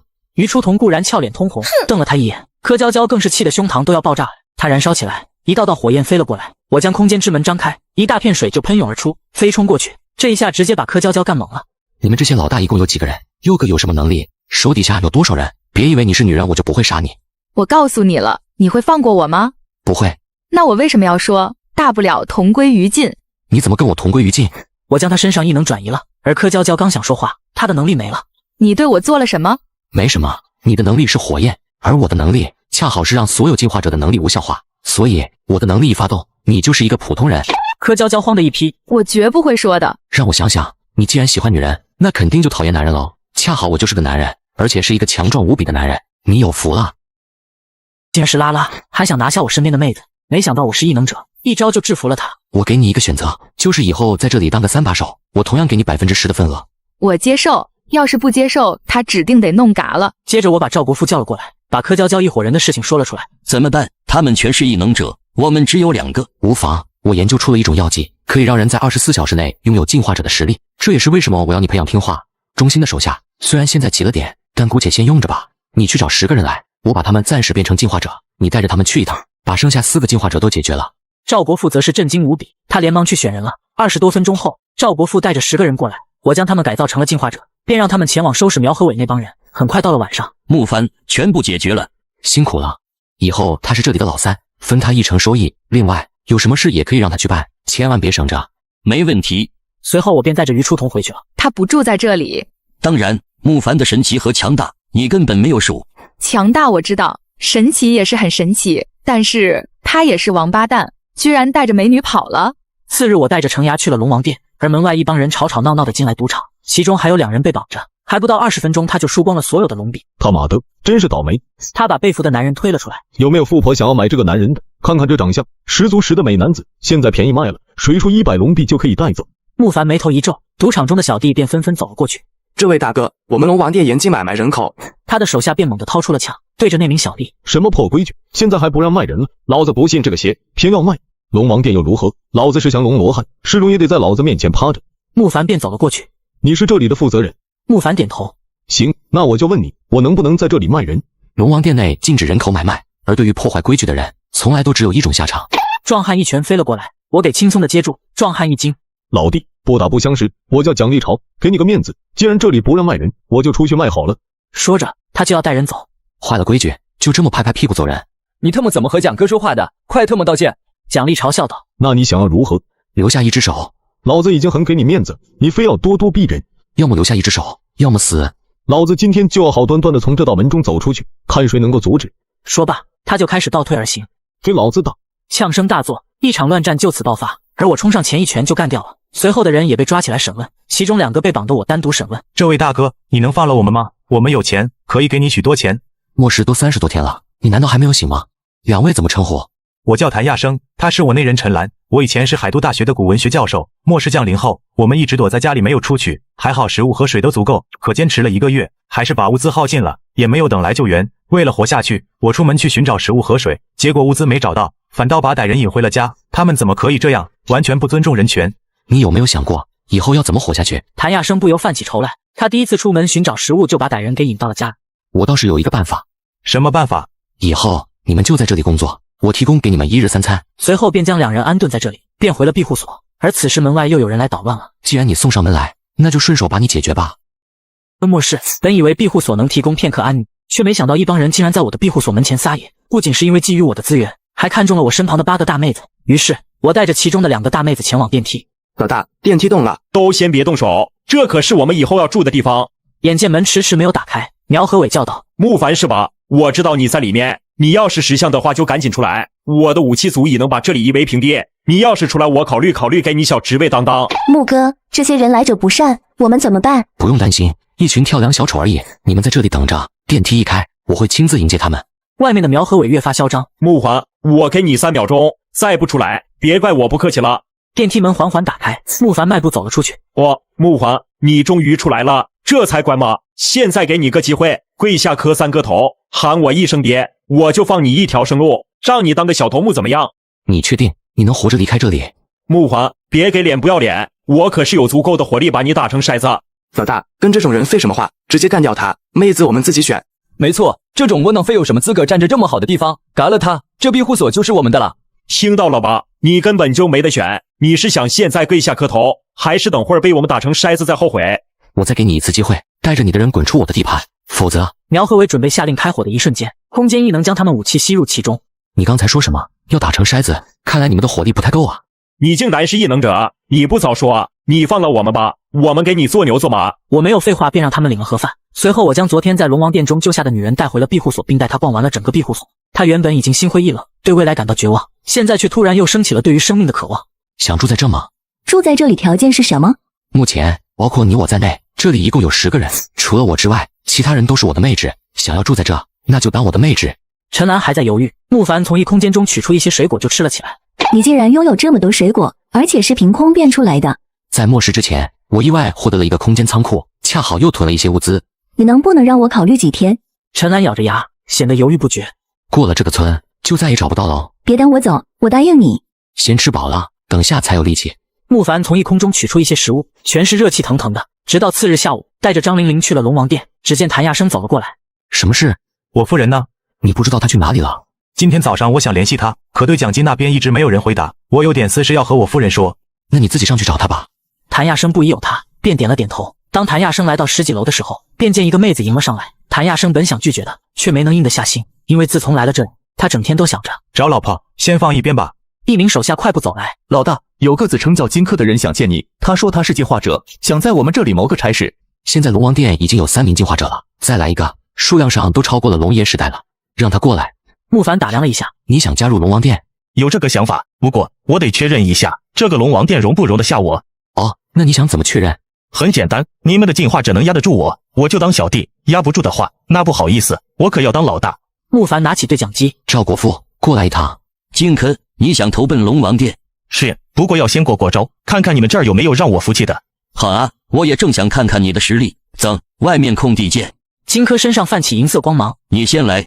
赵国父冷哼一声，猛然飞身扑向荆轲。荆轲利用金盾轻松挡住了赵国父的攻击，两人一番激战，最终荆轲虽然被逼退，但神色依旧傲然。穆老大，我想知道与你的差距有多大？其实我和老赵的实力差不多，我只用了1成的力跟他搏斗，最后凭借着耐力取得胜利。老大，我决定了，加入龙王殿。我还有一些兄弟，希望2位老大可以把他们也收留一下。没问题。那样我就先离开了，明天带着我的弟兄们过来投奔2位老大。于是荆轲就直接离去了。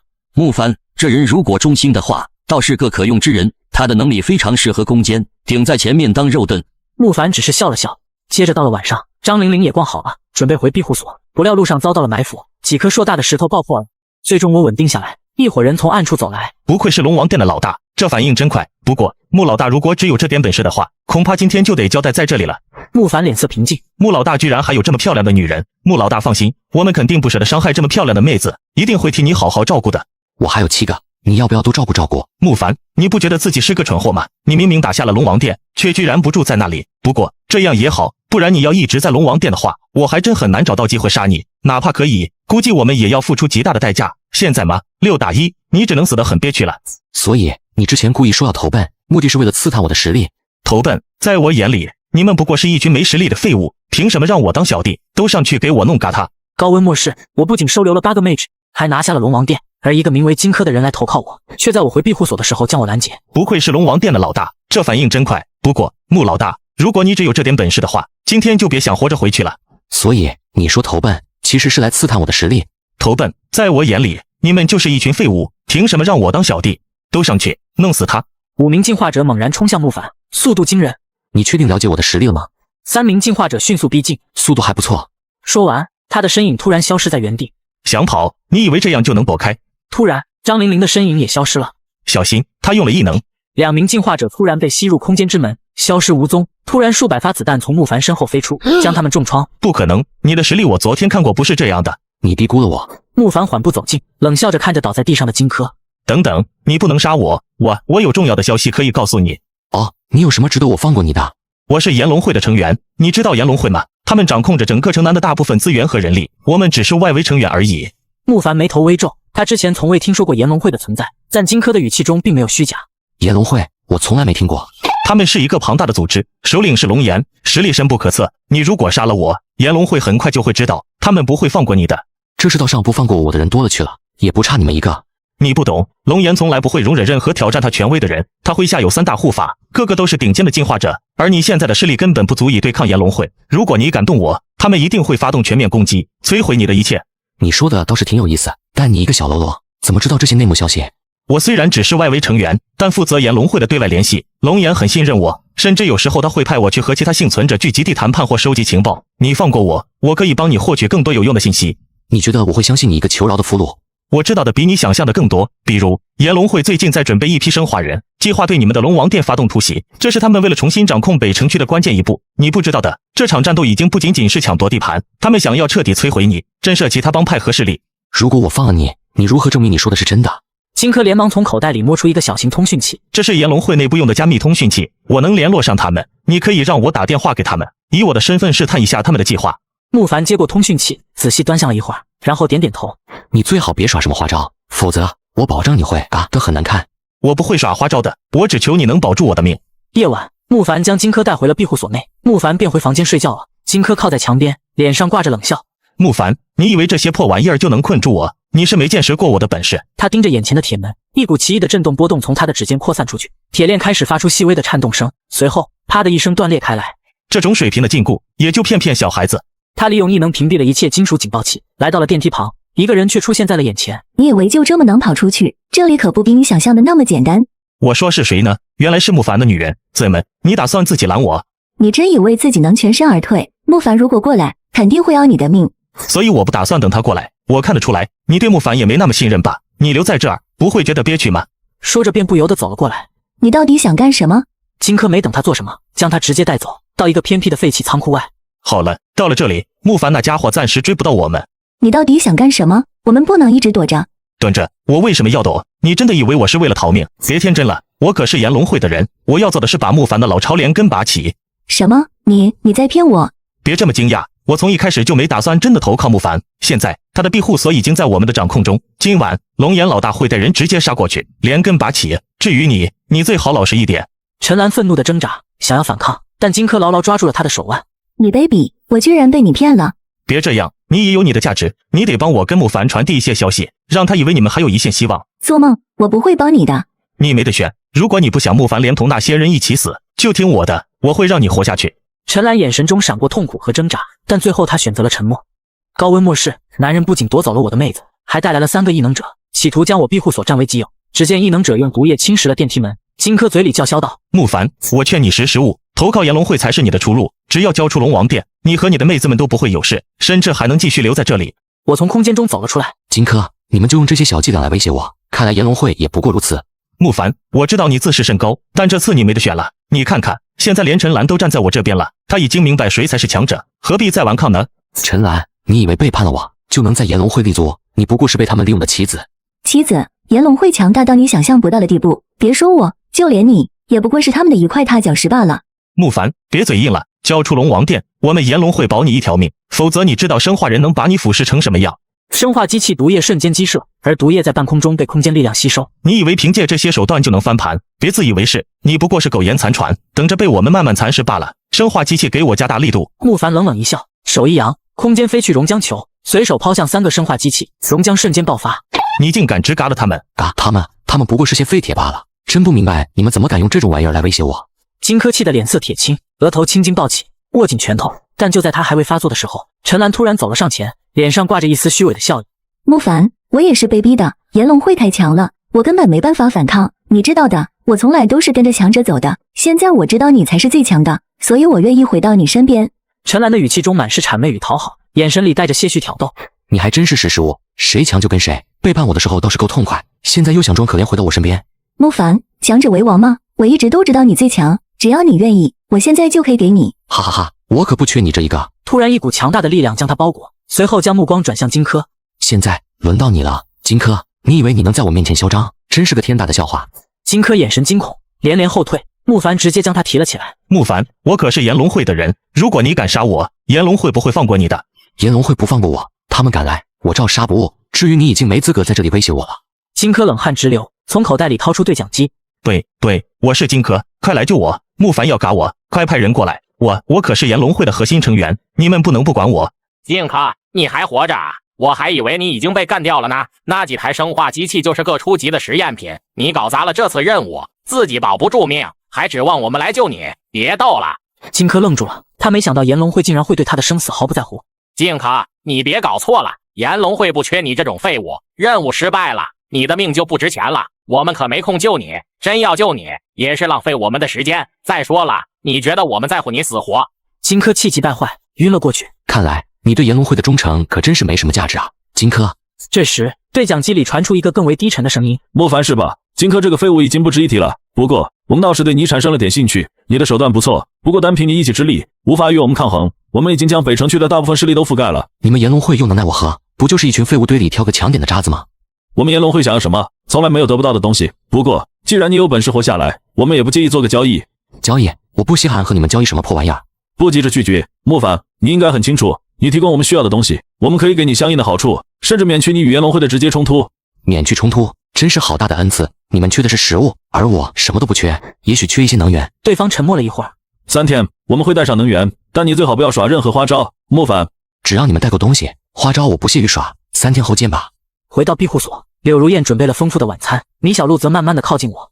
慕凡，我听说你明天要去龙王殿，带上我吧，我可是很久没出去走走了。想跟我去龙王殿，看你今晚的表现如何吧。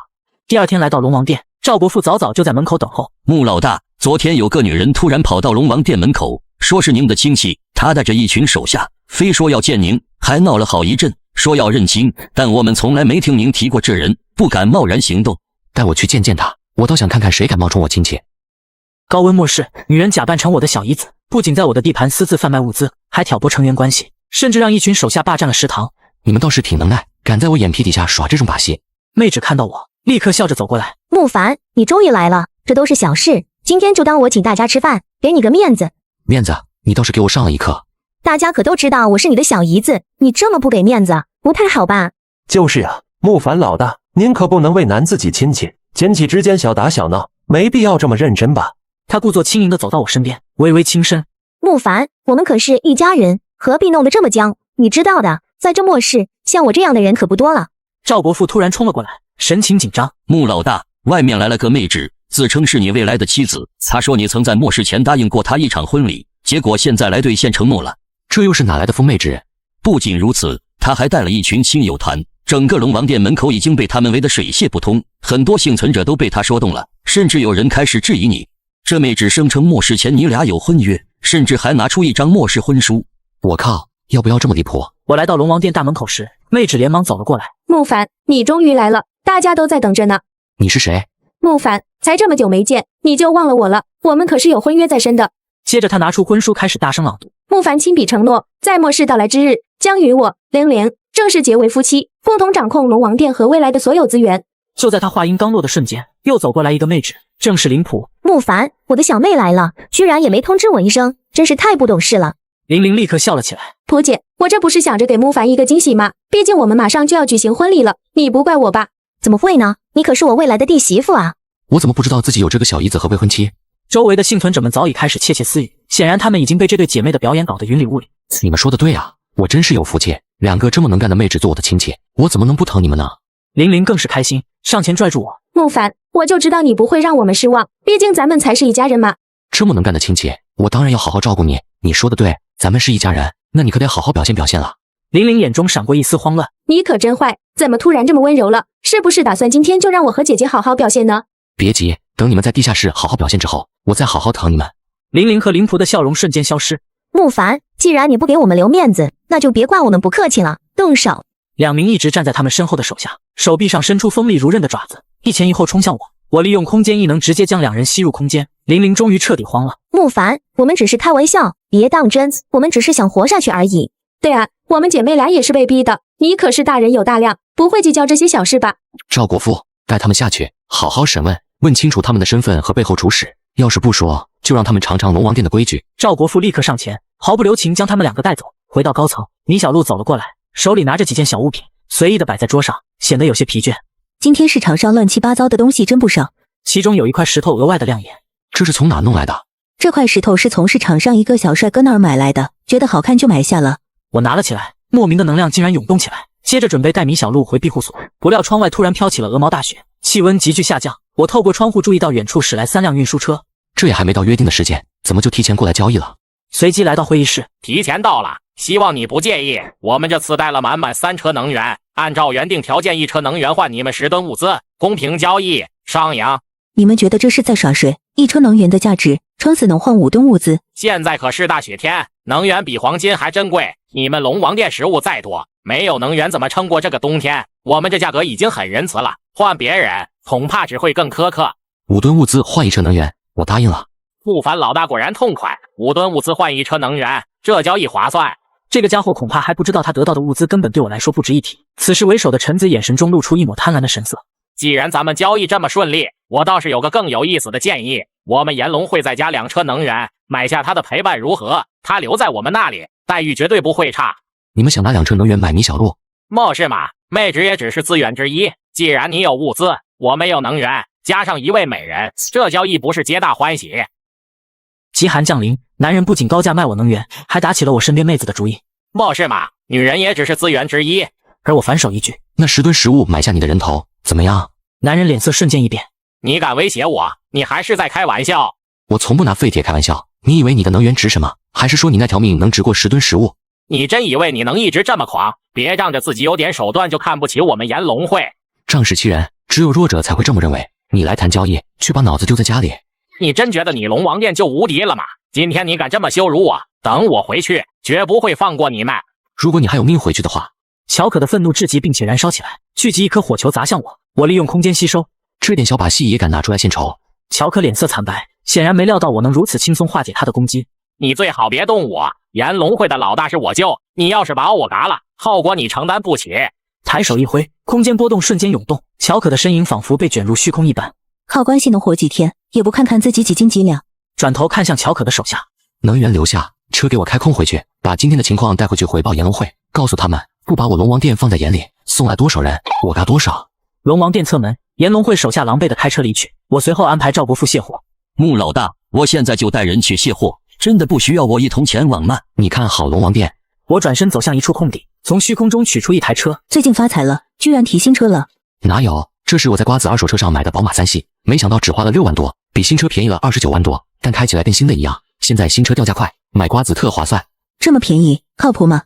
当然，瓜子每台车都经过官方专业检测，能先试开3天，放心买就行。要是有旧车，还能放瓜子上高价卖了。总之听我的，买卖二手车上瓜子就对了。接着朝逃跑的运输车追去，雪突然越下越大，几乎看不见前方的路，只能暂时躲在一栋废弃的建筑里避难。该死的天气，今天追不下去了。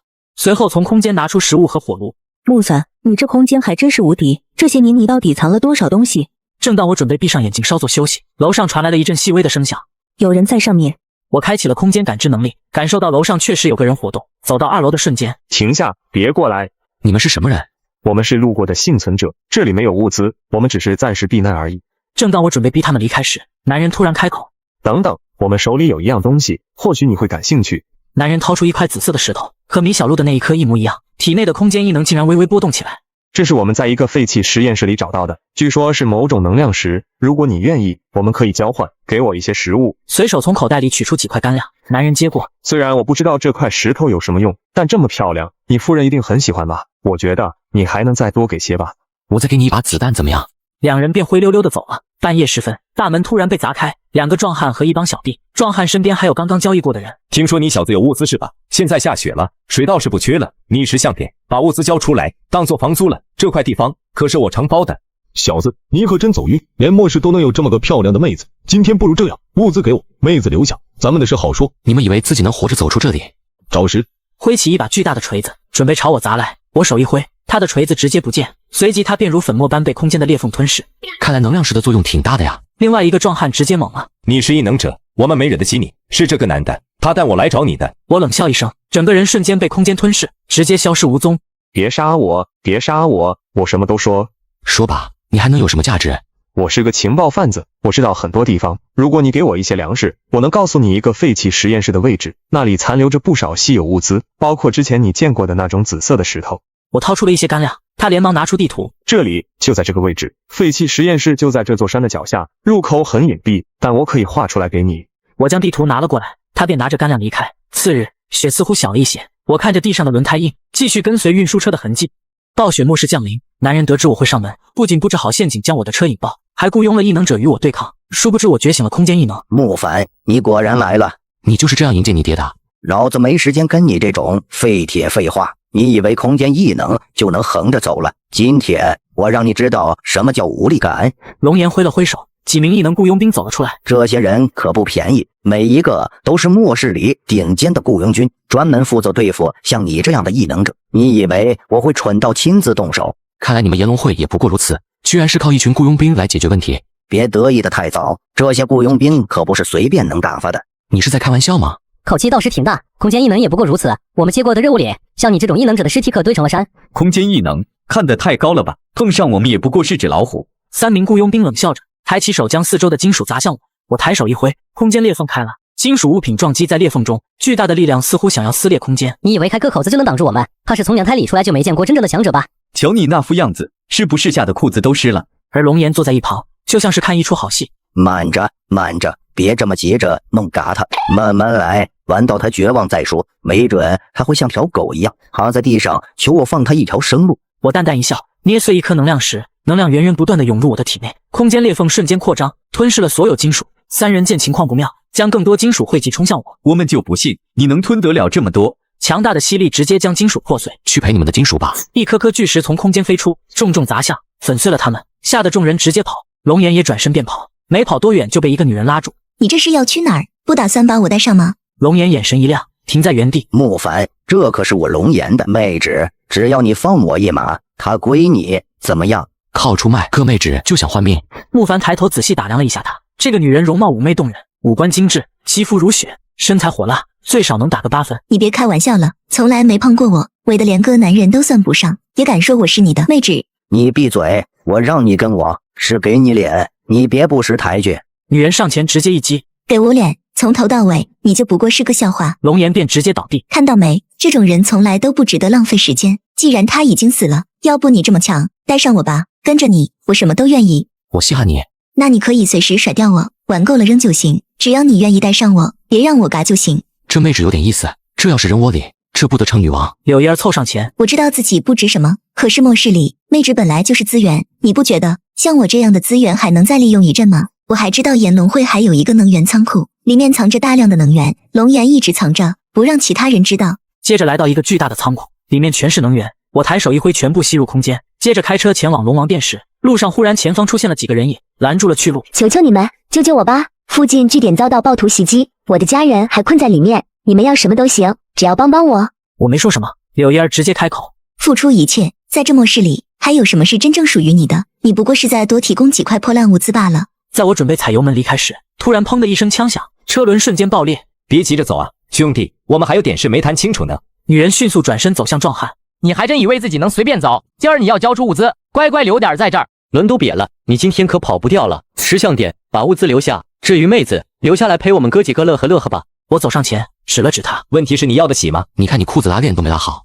壮汉愣了一下，周围的几个小弟也忍不住憋笑起来。你他妈逗我呢？找死！看我怎么折磨你！壮汉怒火中烧，随手便把枪一扔，冲了上来，拳头即将落到我脸上时，拳头直接消失。你干了什么？小弟们瞬间吓得后退。大爷，放过我们吧，他不知道天高地厚，我们只是打杂的。现在知道害怕了，刚才谁在这儿吆五喝六的？有本事再叫嚣几句啊！你别得意，老子可是黑林帮的，今天你不赶我，我回去就带人灭了你。你属实是把我逗笑了。抬手一挥，几人直接全都粉碎，随后从空间取出车继续前往龙王殿。